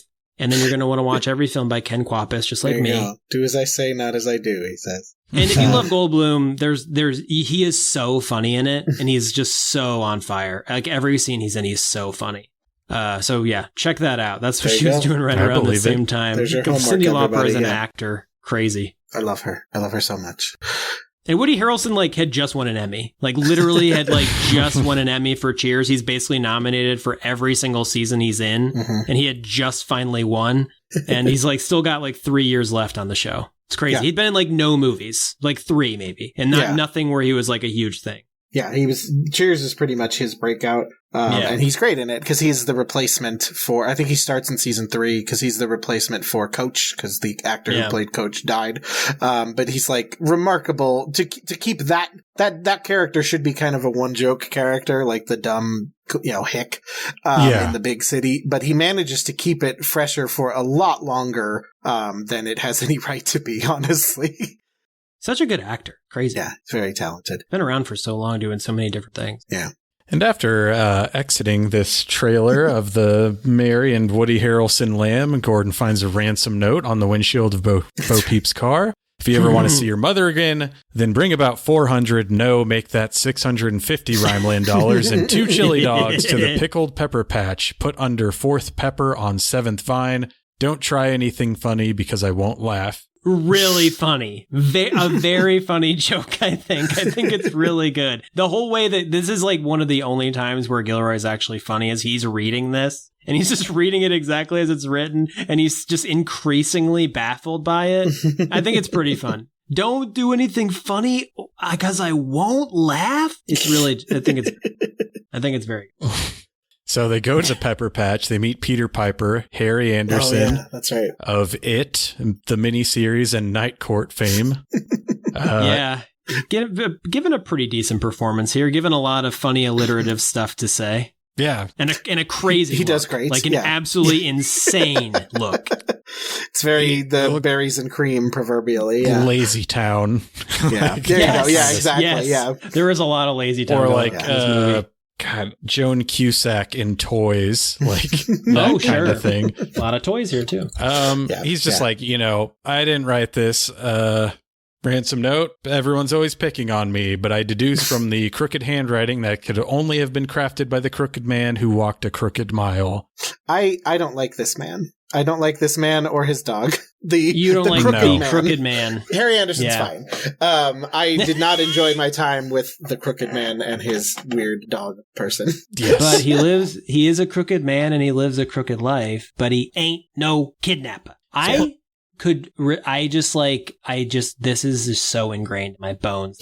Some of this shit, like some of the things people say, it's crazy. This is, the crooked man and his dog are played by the Los Trios, like a comedy duo.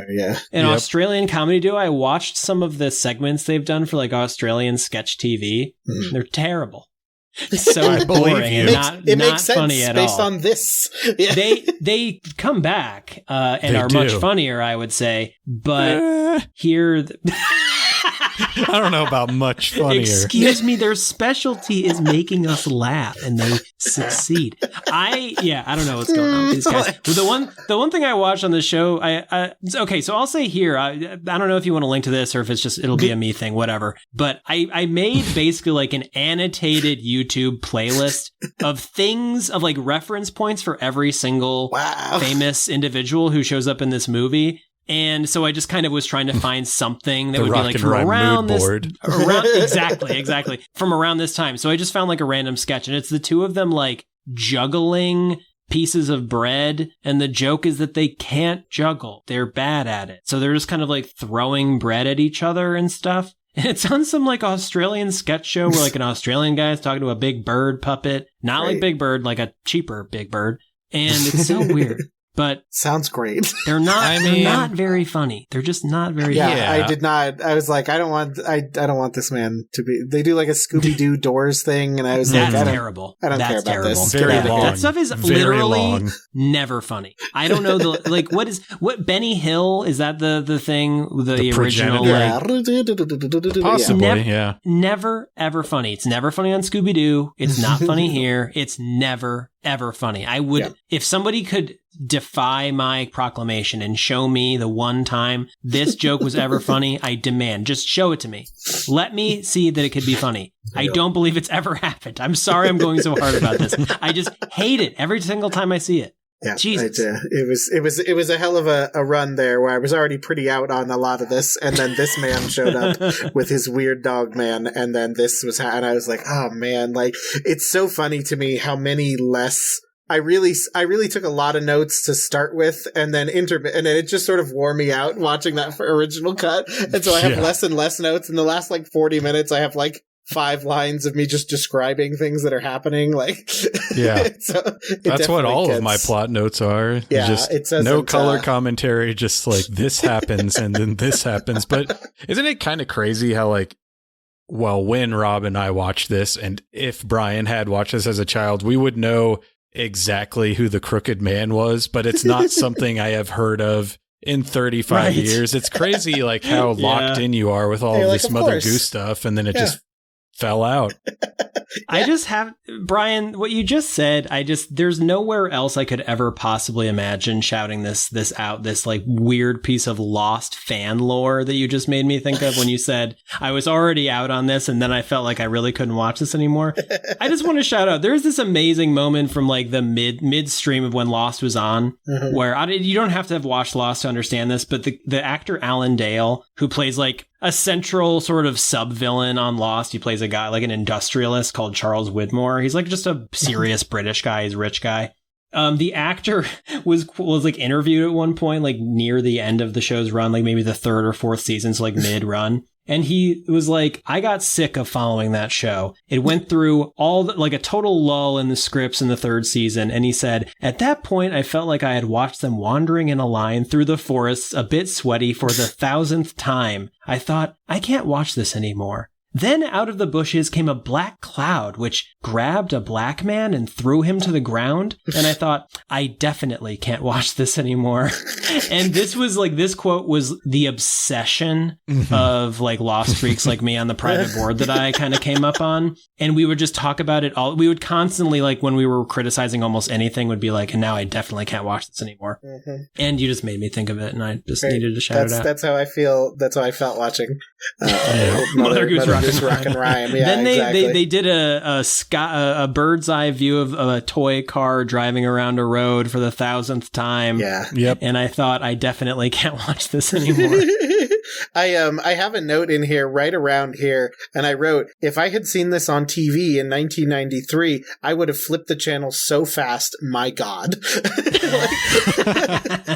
this was not really didn't my like scene. that Crooked Man, damn. It was not my scene. Well, I was also really done with, especially with no music in it, and like Yes, I was like, right. this is so boring. Like, but I could see myself flipping channels and being like, no, because that was inevitably every time there was a Disney Channel free weekend, that's what would happen. I would be like, oh, this new channel with all these new possibilities. And I would watch like 1.2 shows and be like, let me see if Rugrats is on. Like, and Yeah. it was just, I never, if I would have asked, I probably could have maybe gotten it from my parents, but yeah, maybe not. But it was just like, It's not even worth if it. I would have, there was nothing there that stirred my mind, to the point that even when it became a regular channel, a few years later, I never really got in the rhythm of ever looking at anything. Very few Disney Channel shows or movies do I have any background with. And so it's just like, it was Same. just never my scene.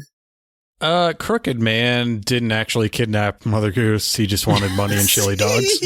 That's the end of that thing. So they start driving again, and the car overheats. They pull over for some water. We meet Jack and Jill, played by Gary Shandling and Terry Garr. Their whole shtick is that they're sort of a tumultuous, neurotic, over-therapized couple that can't decide who should or should not be the one to fetch the pail of water.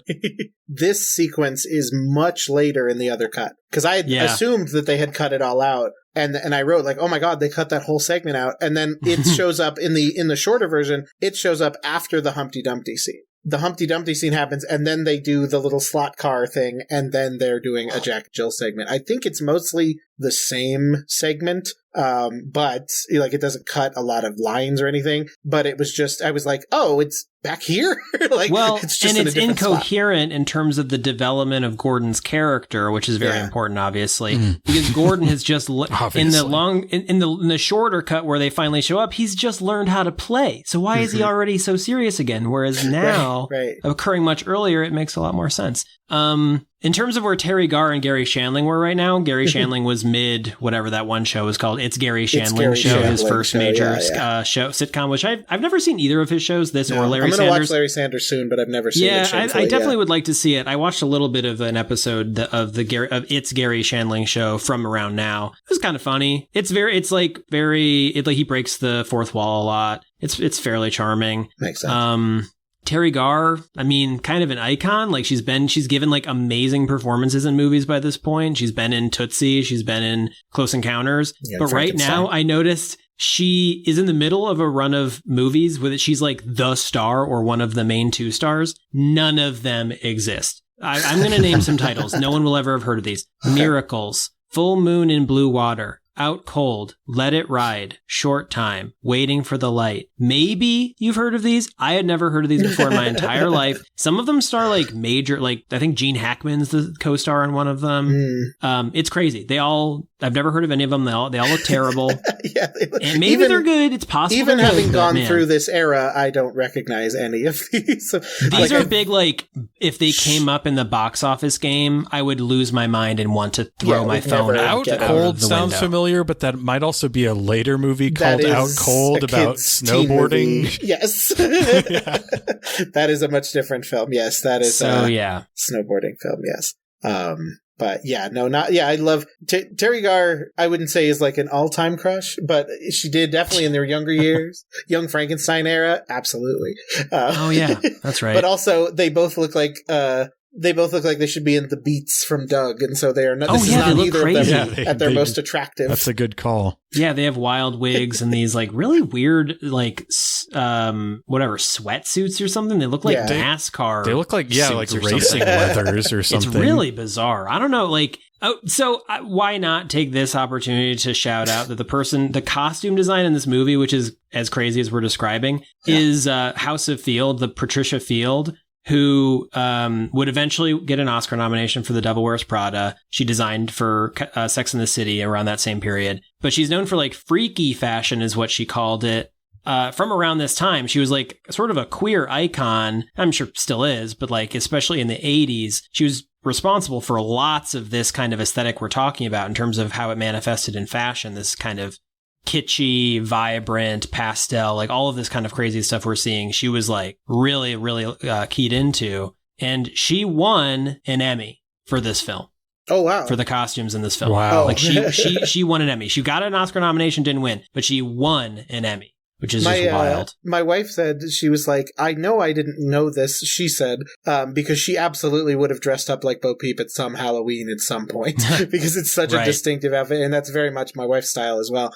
And so it was like, I guess I get it. That there's a lot of very not undeserved stuff here. At all. Yeah. It's maybe one of the only things you can unambiguously praise in the movie, because I think I do, while I think the really super artificial sets are very charming. Mm-hmm. Like it looks like it's being shot in a warehouse. It looks like somebody took a bunch of fluff and just kind of threw it wherever when it needs to be a cloud. Like it's not like the most sophisticated thing, even in terms of like a sort of kitschy artifice. Mm-hmm. But the costumes generally look very good and are very like character forward and really reflect what the essence of the character is, except maybe this Jack and Jill situation. Yeah, it reflects their love of motocross, extremely weird, which is extremely weird.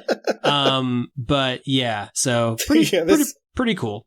And we'll eventually get like I'll if we don't get to them, I'll make sure I shout out other people in the credits who are way overqualified for what they're adding to this movie. But that was really stuck out to me. That it literally was like an award-winning. I mean, the jokes job. In this section, it's super 90s shit but it's like, since these people are actually funny, maybe one of the funniest parts of the movie. Kind of. They're Gary able Shandling to rise above the material. Pretty fun. Yeah.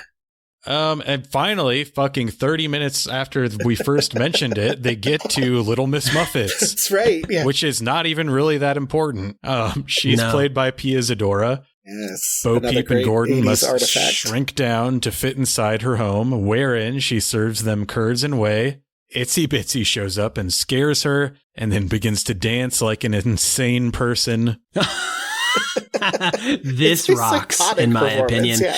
I would say that this stretch, this entire sequence, is the most sexually charged stretch of the movie. Like if I think back, not really now, but if I think back to when I was a kid and I would like watch things where I was getting a kind of a weird vibe that I didn't quite understand, I think that a lot of that is going on here. Maybe it's not Pia Zadora's fault because she didn't, it's not, whatever. Right. It's weird to cast this particular person in a movie like this, who's kind of mostly just kind of a weird vibe, like a weird sort of horned up vibe, in terms of like where her career has been. And she's like, you have to think to shrink. And there's all this the vibes are just very off.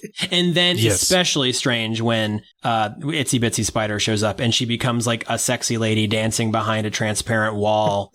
And it's so utterly strange. Yes. Kind of has a cool vibe. I kind of like it. I kind of like the vibe. I think when they go into that little room with like the lit up dance floor, like something about that kind of scared me as a child. Yeah, just same. like the way it's like framed and like super close ups and like blinking lights. Maybe it was the sexual tension that was scary.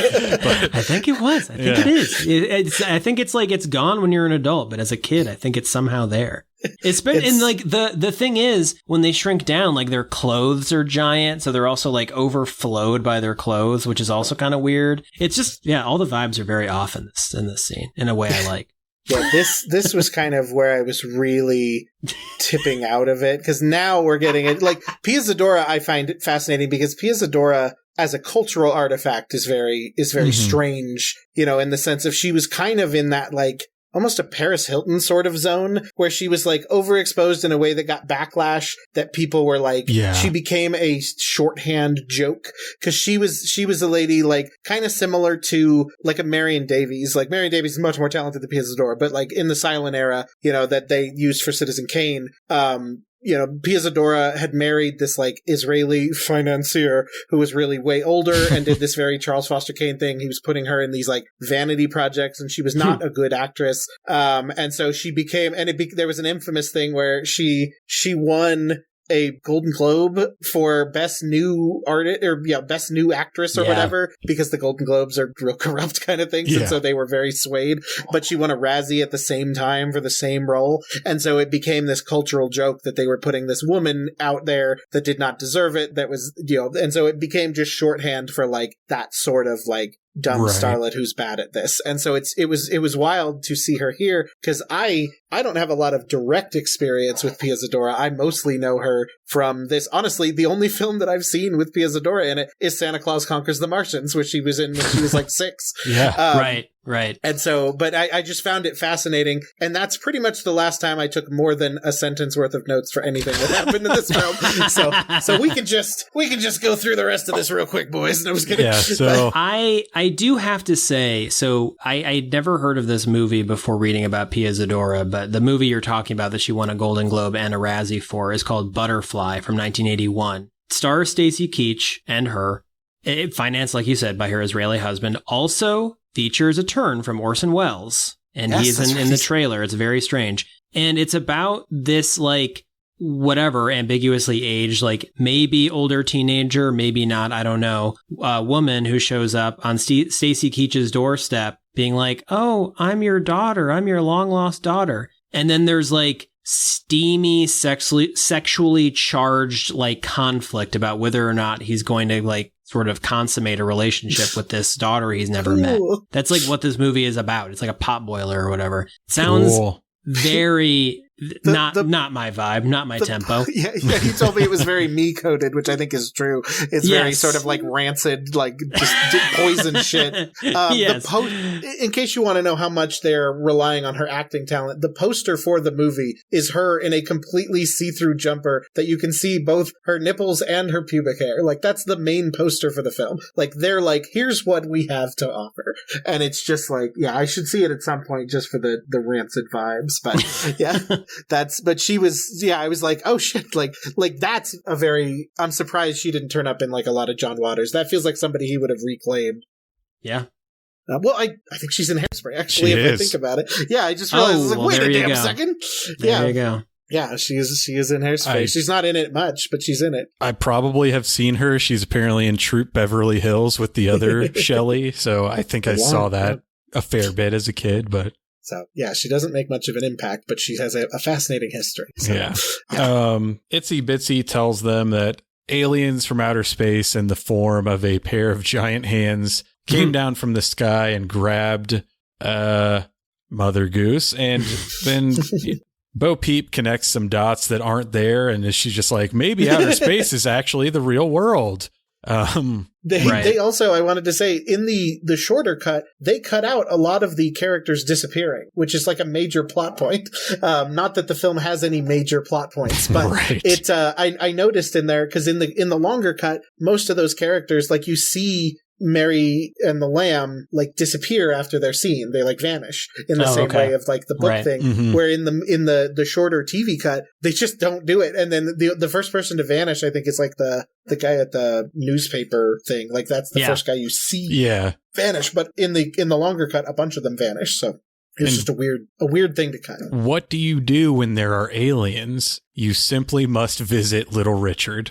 It's the only thing. He is old King Cole. He knows everything. This is our second musical number. Party with the King. It's I think I just respect him and like him more as an artist than anything else in this. So I'm like, this is the best song. It's pretty cool. And I love, so the aesthetic of old King Cole's throne room or whatever is basically exactly the Tom Petty Alice in Wonderland set, just maybe like a little bit bigger to accommodate the like million people he has sitting around the table. He's got like hype men. They're all like pounding on the table. It's awesome. And he has a little assistant guy who's Van Dyke Parks, who is responsible for writing these Old King Cole numbers, for co-writing them with Glenn Jordan, who wrote a bunch of songs for Pee-wee's Playhouse. So, a lot of connective tissue going on here. And because Van Dyke Parks appeared here, I was like, what the fuck is going on? Why is Van Dyke Parks in this? And this was before I realized that he wrote a song for the movie, which makes the whole thing make sense. Mm-hmm. Yeah. And I'll quickly shout out that one of the things he was working on around the same time was, speaking of these kind of weird Disney artifacts, a Disney tribute album, I guess, called Stay Awake: Various Interpretations of Music from Vintage Disney Films, produced by Hal Wilner, who produced a bunch of like tribute type stuff and was like the main songwriter for SNL for decades and decades, until he died of COVID in April 2020, which is fucking lame. I only just learned about that today, which sucks. But And Van Dyke Parks also like did music for Fairy Tale Theater, which Duvall would have been doing like earlier in the 80s. But this Disney tribute album, much like the Madly, whatever that thing's Simply called, Mad About the Mouse. Simply Mad About the Mouse, is like these really weird celebration of imagination. In this case, kind of like weird kind of like jazz interpretations of Disney music, way more considered, I would say, in terms of the way it's curated, and has artists like the Aaron Neville Mickey Mouse March I don't think was well considered. Well, that's maybe it's interesting, but the rest, I mean, that's almost like like an intermission or something in terms of the overall vibe of the album. There's the Replacements play Cruella de Vil, which is crazy. Mm-hmm. There's a wild moment where, I mean, Tom Waits does Hi Ho, which is almost like too cute. It's like, which is crazy because he also did the, whatever that mining thing from Robots that we talked about. Or actually, no, that was from a Tom Waits album and they just pulled it for the movie. Anyway, it's crazy. It's definitely another weird artifact I recommend you check out if you're like a Disney freak who wants like more marginal stuff. But that's what Van Dyke Parks was. One of the many things Van Dyke Parks was had his hand in around now. He's always been such a fucking weird guy. I had enough Disney for 1 week, so I just listened to the Aaron Neville song and then the David Johansen / Buster Poindexter. It did take me a long time to get through the whole album. It's a lot. And it's like mostly composed of medleys of songs. So it'll be like this 12-minute suite. Like Natalie Merchant does one thing and then Michael Stipe does a little bit of this. And you're like, well, this is great. I love these people. And then you're like, but they are ultimately singing jazz interpretations of classic Disney. And I can only take so much of that in one sitting. I wanted to say with the Little Richard scene, I did enjoy, the only thing I retained from it, other than being like generally fine with it, I did laugh. She asks him to come with her, and he says he couldn't because it would, quote, bum him out. And he said, as a merry old king, I cannot afford to be bummed out. Yep. And I thought that was obsessed with being merry. Yeah, they interrupt the merrymaking, and as a result, Gordon gets sent down to a dungeon. Yes, with a terrible band. A metal band manifests itself to sing to Gordon, and this band is made up of Warren DeMartini from Rat, Dweezil Zappa, Randy Jackson, the aforementioned Stephen Bray, and interestingly, this same year, Jeff Stein directed the video for Cinderella's Shelter Me, which also features Shelley Duvall, Little Richard, Dweezil Zappa, but also I know that song. Harry Shearer and Pamela Anderson. Yes. Wow, that's crazy. Interesting shit. Yeah. The Dank is the name of this metal band. I was truly obsessed with this scene when I was a kid, and it remains like one of the most indelible sections of the movie to me. The shorter cut is a sing-along. So it shows you the lyrics on the bottom of the screen that like a little dot bounces around, which is the only song in which that's the case. Yeah. It is not a sing-along otherwise, except for this one song. It's pretty, I think this song's actually kind of okay, although I can't really say with any certainty whether that's just, I'm brainwashed by them. You know, Sure, it's kind of makes perfect impossible sense, yeah. for me to say at this point. Like, there are other things I can identify as like, oh, this is bad. And this song, I'm just kind of like, wait, this song is good, right? I mean, why would it be bad? But it works better when you can just look at the lyrics instead of watching them perform. Because then I was like processing like, oh, okay, like because I wasn't like retaining any of the words in their stupid song. And then they all look like fucking Jimmy Jam Garvin from the Freebirds. And I'm just like, okay, that sucks. Like, this is nothing, guys. Like, just move on. Yeah. And so it's just like, it's galling. I was so bored with it, especially that longer cut, that like the idea that I was like, oh, now he's in a dungeon and we're doing like, can we just like, yeah. And there's like so many more people. Because it's important to point out that really it happened soon after this, but really up to this point, there have been no stakes established. There's no reason for any of this happening. She could be at a grocery store buying groceries.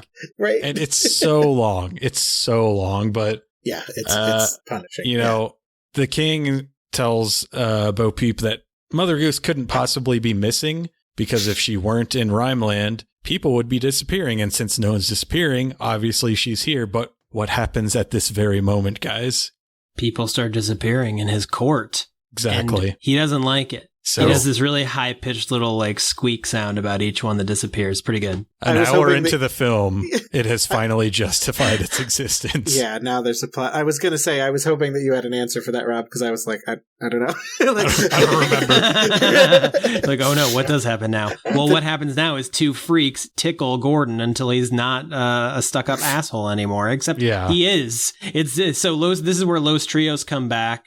As two Australian clowns with crazy hair and crazy outfits who have feathers who are going to tickle Gordon until he is no longer a stuck-up jerk. And so while Old King Cole is having this conversation with Bo Peep, we're just meant to assume that Gordon is downstairs in the dungeon being tickled endlessly. Mm-hmm. And we do come back to him and he's laughing himself silly and doesn't want to leave anymore. He like loves laughing with these clowns. So when this little freak, everyone's a freak in this movie, but there's like this little guy, I'm not even sure kind of what he's supposed to be, comes in and he kind of looks like, who's Frankenstein's little guy? Igor. Igor is kind of an Igor vibe. Okay. He comes in and he's like, you've been sprung, Goose. And Gordon's like, no, I don't want to go. I love laughing with these guys. And he gets taken back and it's time to move on. Time for the next episode. Time for the next vignette. Time to move along. The next thing I have in my notes, it's 4 words. It just says Howie Mandel, annoying egg. That's the next sequence I got. This is the part I probably need to talk about the most. And then I need to race through the rest of it. Wow. So as a child, as many children are, I was a big fan of Humpty Dumpty, but I feel like I was way more into it than most people. I also had another VHS tape that had a Fleischer Greedy Humpty Dumpty, and then paired with Oob Iwerks Humpty Dumpty, where they sing a song called Spooning in a Spoon. That's delightful. So I was a huge Humpty Dumpty fan, and this scene scared the shit out of me as a child, and I would run to the other room and like peek around the corner because watching the interminable fall off the wall scared the shit out of me. Yeah, it's pretty alarming. This whole thing, pretty alarming. Most of the characters in this film are humanoid. You know, they just look like people with funny costumes or maybe some funny makeup. But Humpty Dumpty is this man is a fucking egg. Howie Mandel has been successfully transformed into a man who is an egg, and he freaks me out. He kind of, I always used to think that he was played by, why am I blanking on this actor's name? Who's the guy in Dumb and Dumber, not Jim Sidney Carrey? Poitier. No, I don't know. I haven't seen Dumb and Dumber. Jeff Daniels? Jeff Daniels. I used to always think it was Jeff Daniels because the voice kind of reminds me of Jeff Daniels. But yeah, I mean, it's Howie Mandel and he's really Mandeling it up. He's a real weirdo. Sure is. He's very hyper. He's got a lot of egg puns. I should have written some of them down because there's quite a lot. You should have written down annoying egg and moved on. He's kind of annoying. He's kind of spooky. My favorite part of this scene is when he falls and is cracked on the ground and is just like a face, like a sort of fragment of an egg on the ground, and he's nightmare like kind of fuel sleepy. to 4-year-old like me. Dying. Yeah, he's clearly like he is like experiencing like a death dream. He can barely like say his puns anymore, although he does still do it.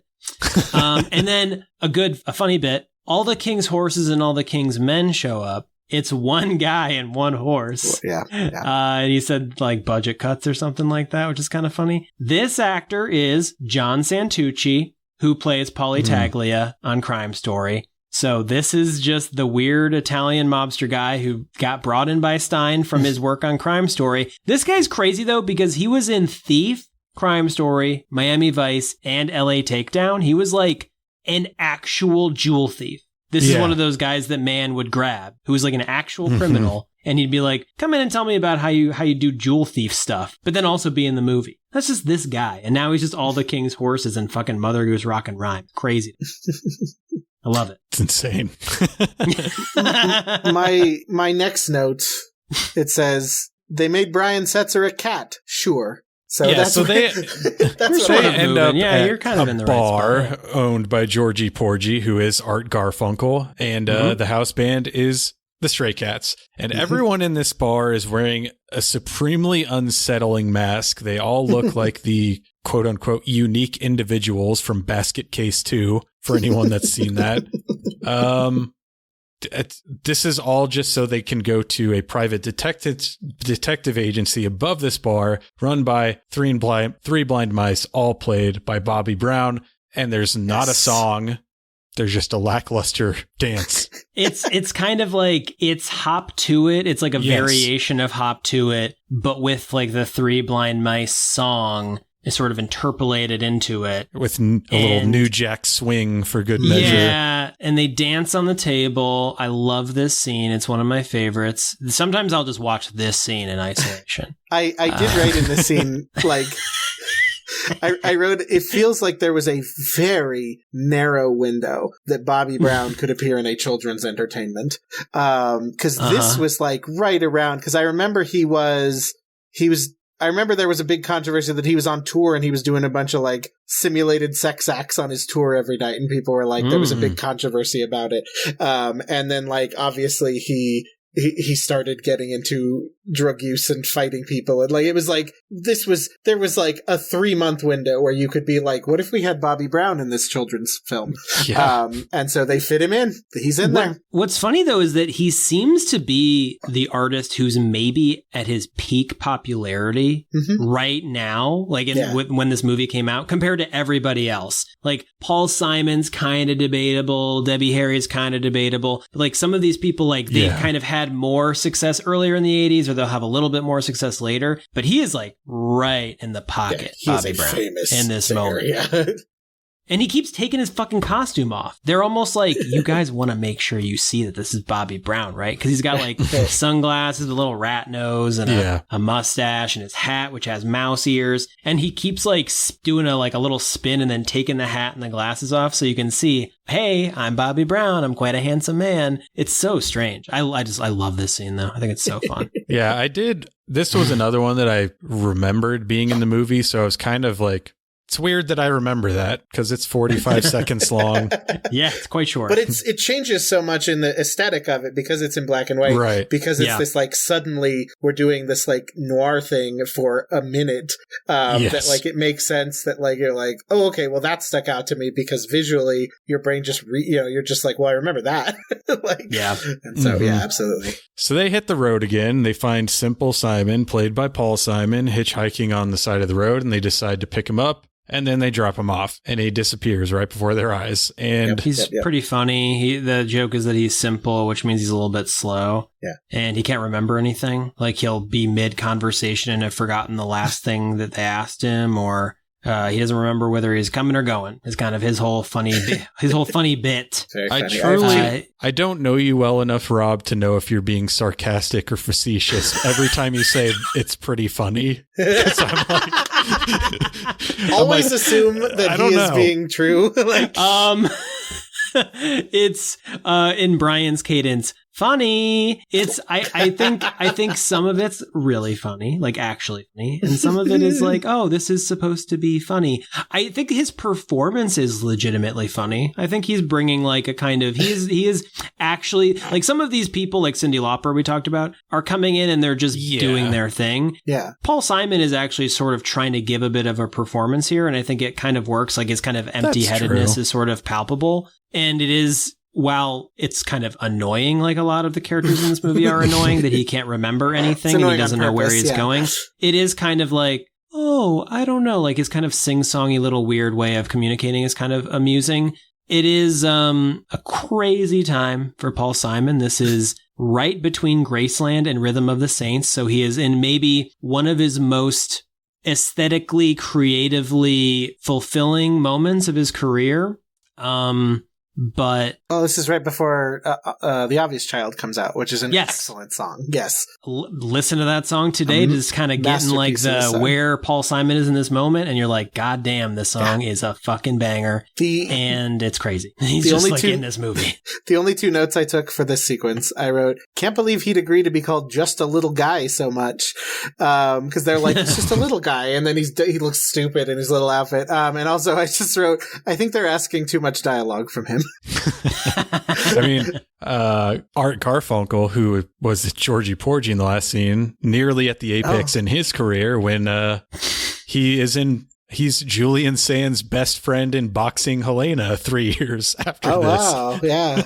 I was going to say, at least Art Garfunkel was like in movies though, because he's in like Nick Rogue's Bad Timing and all that kind of stuff. Like, he's in stuff. I guess he's not in a lot of movies. That's most of it looks like. But he's and Carnal Knowledge, which I should probably have seen at this point. Paul Simon's in Annie Hall, though, isn't he? Isn't Paul Simon? I was going to say the only thing I can remember. He has one scene in Annie Hall where he asks Woody Allen if he wants to go do some coke. But like, and so he does that fine. He's like, hey, we're gonna hang out. Do you want to do some coke? Like, I don't even think I noticed Art Garfunkel in this movie. I think I was so like just spinning away. He's wearing a hat, which goes a long way to hide his identity. That's right. Yeah, that's it's his version of wearing like a fake mustache or something. Yeah. He's in the Rockabilly bar. He's the bartender at the Rockabilly bar. Yeah. Is he? Yes. Yep. Wow. Gordon and Bo Peep at this point in the movie, they more or less confess their love for one another, and right before they can share their first kiss, Mother Goose's face appears on the moon and explains that she's in the real world and she can't last much longer, and neither can Rhineland, and Gordon's got to save her. Yeah. Cool. Cock blocking Mother Goose. Pretty cool kids movie. So they just go to a nearby fair and they want to borrow the cow that jumps over the moon. They meet a carnival barker played by Cheech Marin. Kind of a thing that he seems to cameo as a lot, as we see him from Dusk Till Dawn. Kind of menacing. I kind of like him here. He's like a cat. Is he a cat? Right? Yes. Because he has like a tail that they twist or step on or something. Yeah. He's like basically in an era of total ubiquity at this point. Like he is not like in any particularly good or big movies as a star, but he's just in a lot of things. Yeah, I was going to say, I noticed here that he was already in Disney stuff because he's he's in Oliver and Company with Billy Joel. It's very possible that's kind of like what they're pulling from. Like there's probably some Disney whatever lineage that they're like, oh yeah, we have connections with that person, this person, that person. Because he's not obviously, I mean, he's not a musician, I guess, but he is like, there are other, like, I guess they did, like, Gary novelty Shandling songs and stuff, Yeah. So, but he's, he's just doing his thing. He's doing a Cheech Marin. He's doing what you asked Cheech Marin to do. With aplomb. Sorry. Also has been on Lost, which is cool. Great. So he's pretty unhelpful. They just steal the cow. They fly into outer space. ZZ Top shows up again. The cow goes into warp speed. They punch through a giant Mother Goose storybook in the sky and end up in the real world. In a great scene. A great scene here. There has been a real little boy named Michael, played by Brian Bonsall, he of Blank Check fame. Yes, and he's Worf's son in Next Generation. He sure is. Yes.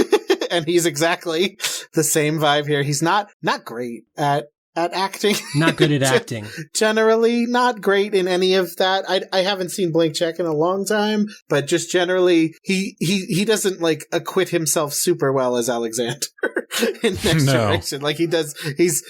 I'm never thrilled to see Alexander as a character, and then part of it is that. So but he's like whatever. Yeah, he makes a lot of sense of as a kid who was in a sitcom for like 8 years. Like he was on Family Ties around now, so he was probably just. I haven't really seen a lot of Family Ties, especially not anytime recently. I assume he just kind of comes into a room, says something adorable and or weird, like a little kid would, and the audience laughs, and the kid just stands there while they laugh and clap, and then we move on to something actually funny with Michael J. Fox or whatever, you know? Yeah, right. Have either of you seen the movie Mikey from 1992?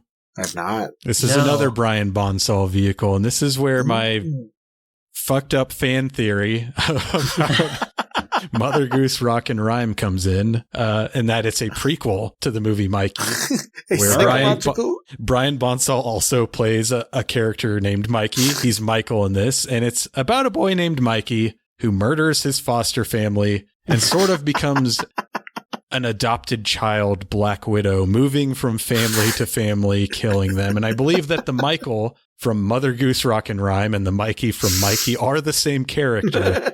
And that after this Mother Goose incident just broke his brain, he was placed in an institution by CPS before being adopted by a nice family. But by that point, he was too far gone and he just began murdering people. Hey, why not? I mean, you can't prove it's not.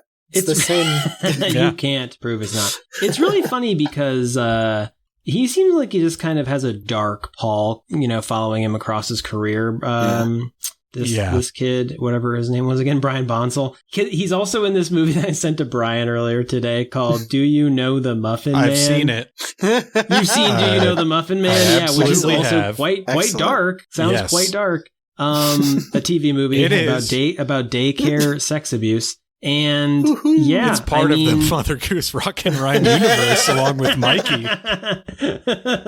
So he's kind of got an interesting shadow that he casts across his little career, and then he quit being acting and was in the Ataris. Yeah, which that's I'm sure is a great in the 2010s. Like that's the thing. Like not when I knew of the Ataris. Like he was a late replacement in the Ataris. Like he is not like a founding member. He was not there when they did the one song that anybody knows from them, which is that Boys of Summer cover. He also lived in Boulder for a long time, Brian. Great. I don't hang out. He's been to Boulder more than I have, I'm sure. Yeah, that's probably so. You guys should hang out. You love to think about Colorado music. Is all I'm saying. He's kind of a musician from your general area. There you go. Yes, get him on the show. Let's invite Brian Bonsall on. Let's have him on for Deja Vu. It's so funny, like culturally, the different pockets of like the Denver metro area, because I am from Aurora, which everyone sneers at. Mm-hmm. And Boulder is like the rich white people area. Obviously they got Sundance, so they have to be a rich white people area. But Aurora is one of the most integrated cities in the nation and has been for a long, long time. And so I don't have a lot of relationship with Boulder. And so it makes me laugh, like comparing the two. And I'm just like, I guess we're like 40 minutes I'm like 40 minutes from Boulder, but it's a world away to me. Mm-hmm. So I'm not from Colorado, but I did live there in the early 90s. I lived in Longmont, but that was nearly 30 years ago. So it was a different city back then. Yeah. It was the quiet little mountain town that people talk about. I also don't have much relationship to Longmont. which is just you were closer. You have more relationship to Boulder than I do. I've been to Boulder many times. Yeah. For sure.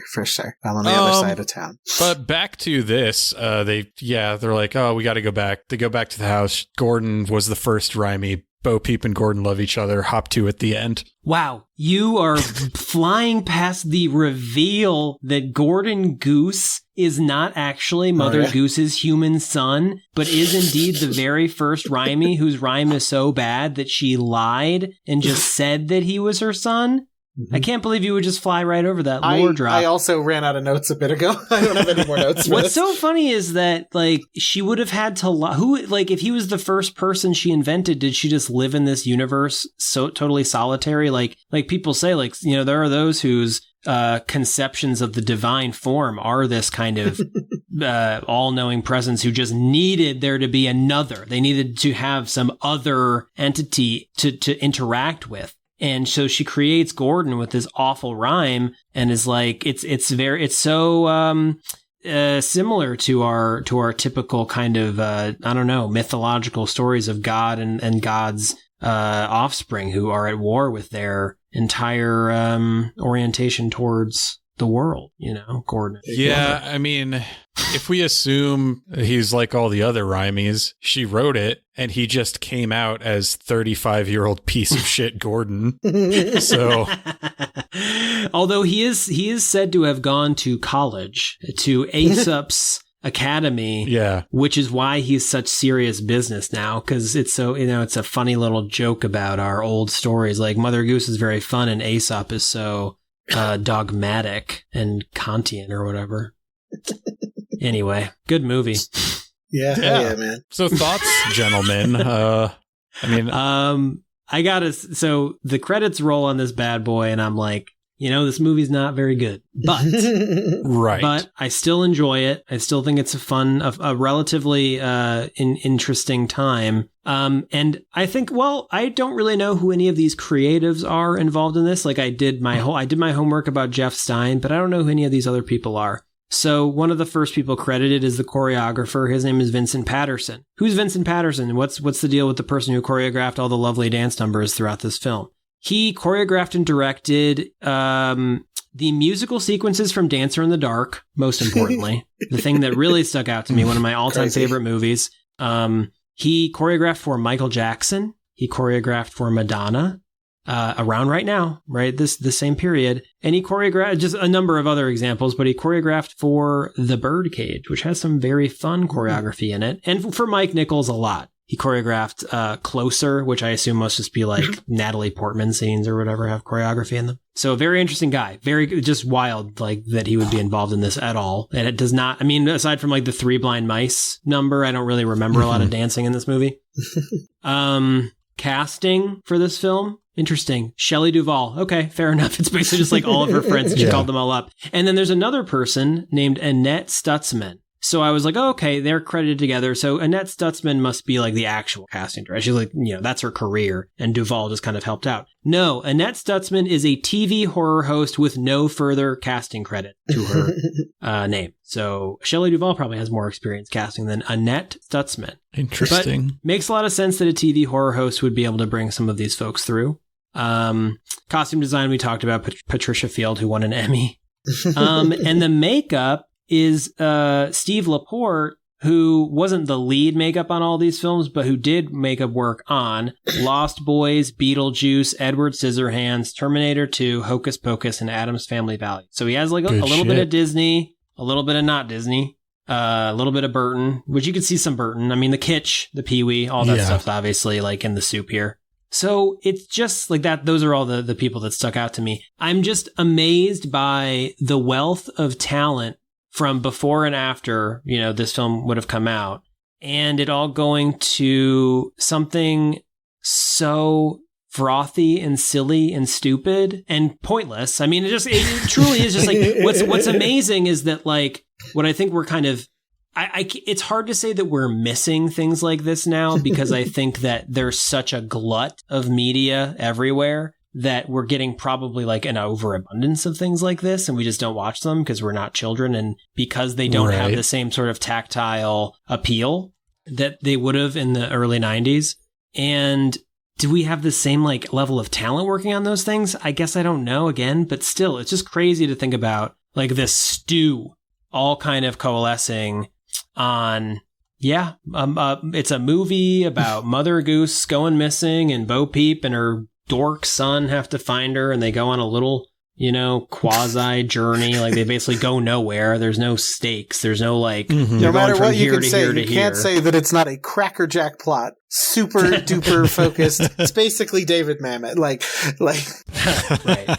So in every way. I like it, but it's kind of just like the things that are appealing to me about this movie are satisfied by better movies to me now, obviously. You know, like I can watch Phantom of the Paradise and Labyrinth and Beetlejuice and, insert other things here and basically get what I would get out of this. Pee-wee's Big Adventure, Pee-wee's Big Adventure basically gives me everything I would get out of this. Every Pee-wee's Playhouse episode that came out for those 4 years, is better than this movie and runs 23 minutes. Basically, honestly, never seen Pee-wee's Playhouse. You should if you like fucking Mother Goose Rock and Rhyme.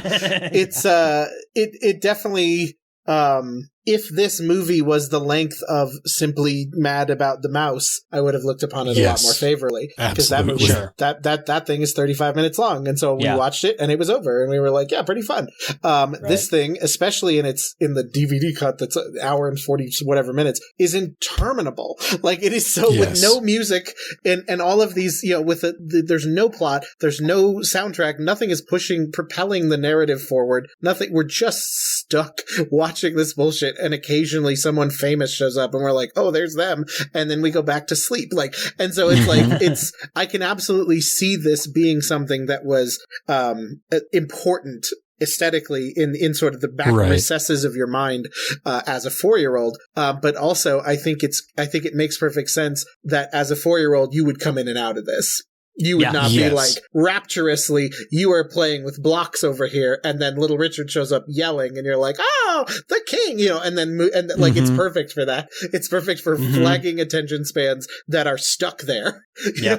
Like a modern attention span is not stuck there, so you will leave. But when you're 4 in 1992, you're stuck in the room, and you have your stuff, and this is what you can watch. And so that's it's classic that. And so it makes perfect sense as this existential thing that exists in sort of the recesses here. But in the light of the day of 2026, this was not a good time. That other than thirsting over all the actresses who I love, other than that, there was not a lot here that I was grabbing onto that made me want to keep taking notes. Same. I mean, chief complaint that I mentioned earlier, it's not very rockin'. They have a lot of musicians, but not a lot of music. And I only watched the super long version, which I had to do twice. And I had to pay enough attention the second time to take plot notes. Ain't it a bitch? Yeah, I know that one. I do like both of you guys. I respect it aesthetically and as something that just seems so bold compared to what we get today. Not only in the literal sense of the colors and the designs, but ambitious in a way that children's media certainly doesn't really seem to be these days.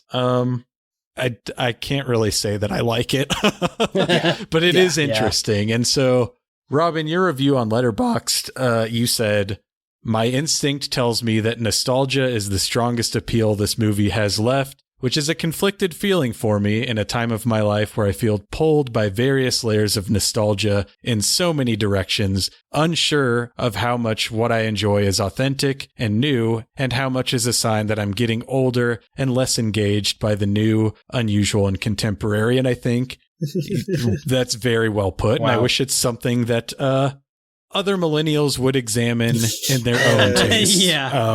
Because we as a generation are just obsessed with nostalgia, and in a world where everyone's trying to have a take, this is the exact sort of film that someone will make Mother Goose Rock and Rhyme is good, actually, their entire personality. And yes, many people out there will probably be of the opinion that we should just let people enjoy things. Boo. But it is something that I find very cloying, twee, and annoying about millennials. It's this inability to distinguish between I like this and this is good. I probably sound like a huge gatekeeping asshole, especially to a reclaimer of slop. But do either of you guys feel what I'm saying? I totally, And Rob, as the reclaimer on our show, is great at elaborating exactly why. We've come in to the show with some disagreements. We obviously reference that he liked Hitch and I did not. He liked Monster-in-Law and I did not. We have some coming up that I think are insane, but I'm excited to talk about it because he always is happy to elaborate his point. He's thinking about why. And I think that's the thing that I object to. You can like anything. but I need you to think critically about why you like it. And it can't just be, or if it is just, I remember this, okay, but acknowledge that. Like, so I think like your, like that review there, you are setting it outside of regular judgment and saying this is colored by this experience, and then thoughtfully thinking outside of that of what are some other reasons that this might have engaged me in ways that otherwise wouldn't. That's all I want. You can like whatever the fuck you want, but I need people to think about why. And I think with that, like and so I am the box office bully, as we say, because I am always my rating system is a real bell curve. Is like almost never do you get a 10 or a 1. There's almost Same. There's so many. Yeah, I think I was listening to some of the backlog of this show, and I was hearing you say similar things and was like nodding in approval. I was like, yes, exactly, man. Like, it's just like I'm not hard to like please, in the sense of I'll give you a 7, I'll give you a 4 if I think it's bad, but like if you're really doing something special, you really got to make it there. And so like there's reasons and gradients here. And so for me, it's just like as long as you can tell me why you like it, and like it all, absolutely. And so that's why I respect the reclaimer more than a lot of people that I know who would just say, well, because it's good, because I like it. You know, like but why? Yeah, they might not even know. They wouldn't even say because it's good. They'd say, I don't even understand what you don't like about it. Like they wouldn't even have like a positive. They just have nothing. Exactly. Like there's just no introspection about why you enjoy things at all. And I really think that's the thing. I mean, the Letterboxd review you excerpted there is like I was going through something when I was writing that, and I feel like. It is something that I face. I especially like at the time I wrote, 2019, like right around my birthday, 2019. I mean, that was a terrible year for Disney. So I was, I was a Disney freak when I was a kid. I grew up with Disney stuff, and I have had to go through the thing that nobody else seems to be willing to go through, and admitting that Disney is done. Like Disney is corporate bullshit. Like they have lost it. They are true slop. Like I am a reclaimer of quote unquote slop in terms of like shit that kind of seems like it should suck, like Monster-in-Law, but they are truly just product that sucks shit over there at this point. Every whether it's like Disney, Pixar, whatever, like every single thing is just trash at this point, and so cynical and so incapable of artistic feeling. And I think people are just like have not been willing to go through the realization that this thing that the studio that once created product that was product created by artists. I mean, something so essential to the medium that we love so much is like these are things that are constantly towing the line between commerce and art. And Disney is such a fascinating artifact to me, is because they are sort of the ultimate balance of those things. And like. They would never make something like this anymore. They're way too cynical. They're way too afraid. They're so afraid, and they are afraid because of the people who won't let go of nostalgia. They are imprisoned by the people who they envision are their audience being completely slavish to nostalgia. It's why it's why Star Wars got totally fucked over. It's why now like Ghostbusters lore very solemnly. Exactly. It's just like it's like we are ruined because people. It's this snake eating itself of studios thinking that all people want is nostalgia, and people not being able to let go of their own nostalgia. It's just this constant toxic cycle. Terrible. So fuck rock and rhyme is what we're saying here. Yeah. It's what Rob's saying. It's what I'm... fuck your childhoods. But just think a little bit, and we'll all be a little bit better. Be more introspective. I mean, I agree. Fuck Disney, but also... when we're talking about the ability, only like the modern era. I just love Disney Plus. I love streaming things. I got on board once they released Rise of Skywalker. That was my jumping on point. Disney Plus is pretty much anything before that is really just too old for me. Like it's just too slow. It's rock and rhyme or like Fantasia, just lame, too quiet. Yeah, but only werewolves at night. And Adventures in Babysitting remake for me. Yeah, exactly. Moon Knight. When we're talking about distinguishing between I like this and this is good. When it comes to Mother Goose, I don't like this. Some of this is good. And it some rules of this is genuinely good. Some of Yeah. it's genuinely mind-numbingly boring. Yeah. But I'm glad that it exists. Is Me too. basically what I walk away with. Yeah. We should all be watching more Pee-wee's Playhouse. Rob, especially, like, Clearly. you'll in love with it. Like, it's so beautiful. And Lawrence Fishburne's in it, and Asa Merkerson's in it, and Phil Hartman's in it. There's real fucking pretty art good going on. Hell yeah. So that's that. I mean, I find it impossible to think that we missed anything in our 3 hours talking about this, but did you have any parting thoughts about this movie? Yeah, I love Shelley Duvall so much. Like, every time I've never seen Shelley Duvall and been like, I'm not thrilled about this. Like every time she's such a ray of sunshine in this. It makes it somewhat tolerable, even in the long stretches where it sucks so bad. And so I love Shelley Duvall dearly, and so I was happy to see her. So I guess it is probably, it's got to be the best performance in the movie, her performance. Like, Yeah, I feel like absolutely. it's the most locked in, and it makes sense because we didn't really like emphasize enough, I feel like, that she is the creative force behind this film, because she's been doing things like this throughout the 80s. Fairy tale theater, I feel like either, I've never seen fairy tale theater, but I feel like it's a little more like, there's a Francis Ford Coppola episode, a Tim Burton episode. Like, I think it's respected a lot more than this is, and probably for good reason. But, and then, the stuff you mentioned, Chris, being in the commercials before the actual Rock and Rhyme, the other stuff she was doing, the Tall Tales thing, like, this is just stuff she was interested in doing, so this is one of many things, and she probably didn't look on this as being particularly like upper tier compared to other things she was doing, but she was just doing the work, Hell yeah, and I love her for it. So, all right. Fuck yeah. So that was Mother Goose Rock and Rhyme from 1990. That's right. Thank you guys for coming on and really going long and getting into the nitty gritty of this film, breathing life into this dead format with me. Before I let you go, what do you guys have in the works? And that can be, what's coming up for Box Office Gross, or just anything, any projects personally or otherwise that you guys want people to know about. Yeah, we've got a real, I don't know when this comes out, but like you've probably already heard, we did a real wild Medea's Family Reunion episode that I'm really proud of.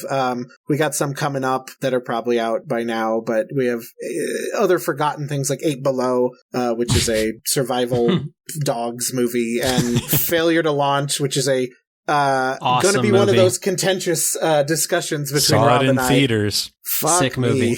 Sick is right, but differently than I think you mean it. But there's some demented stuff coming up. There's we have the Shaggy Dog, and we have like Scary Movie 4, and in addition to like Inside Man and like Mission Impossible 3, like there's like real movies mixed in with this, and that just makes it funnier to compare the two. So there will be some real movies. I will say we will probably have shouted this out in the Medea episode.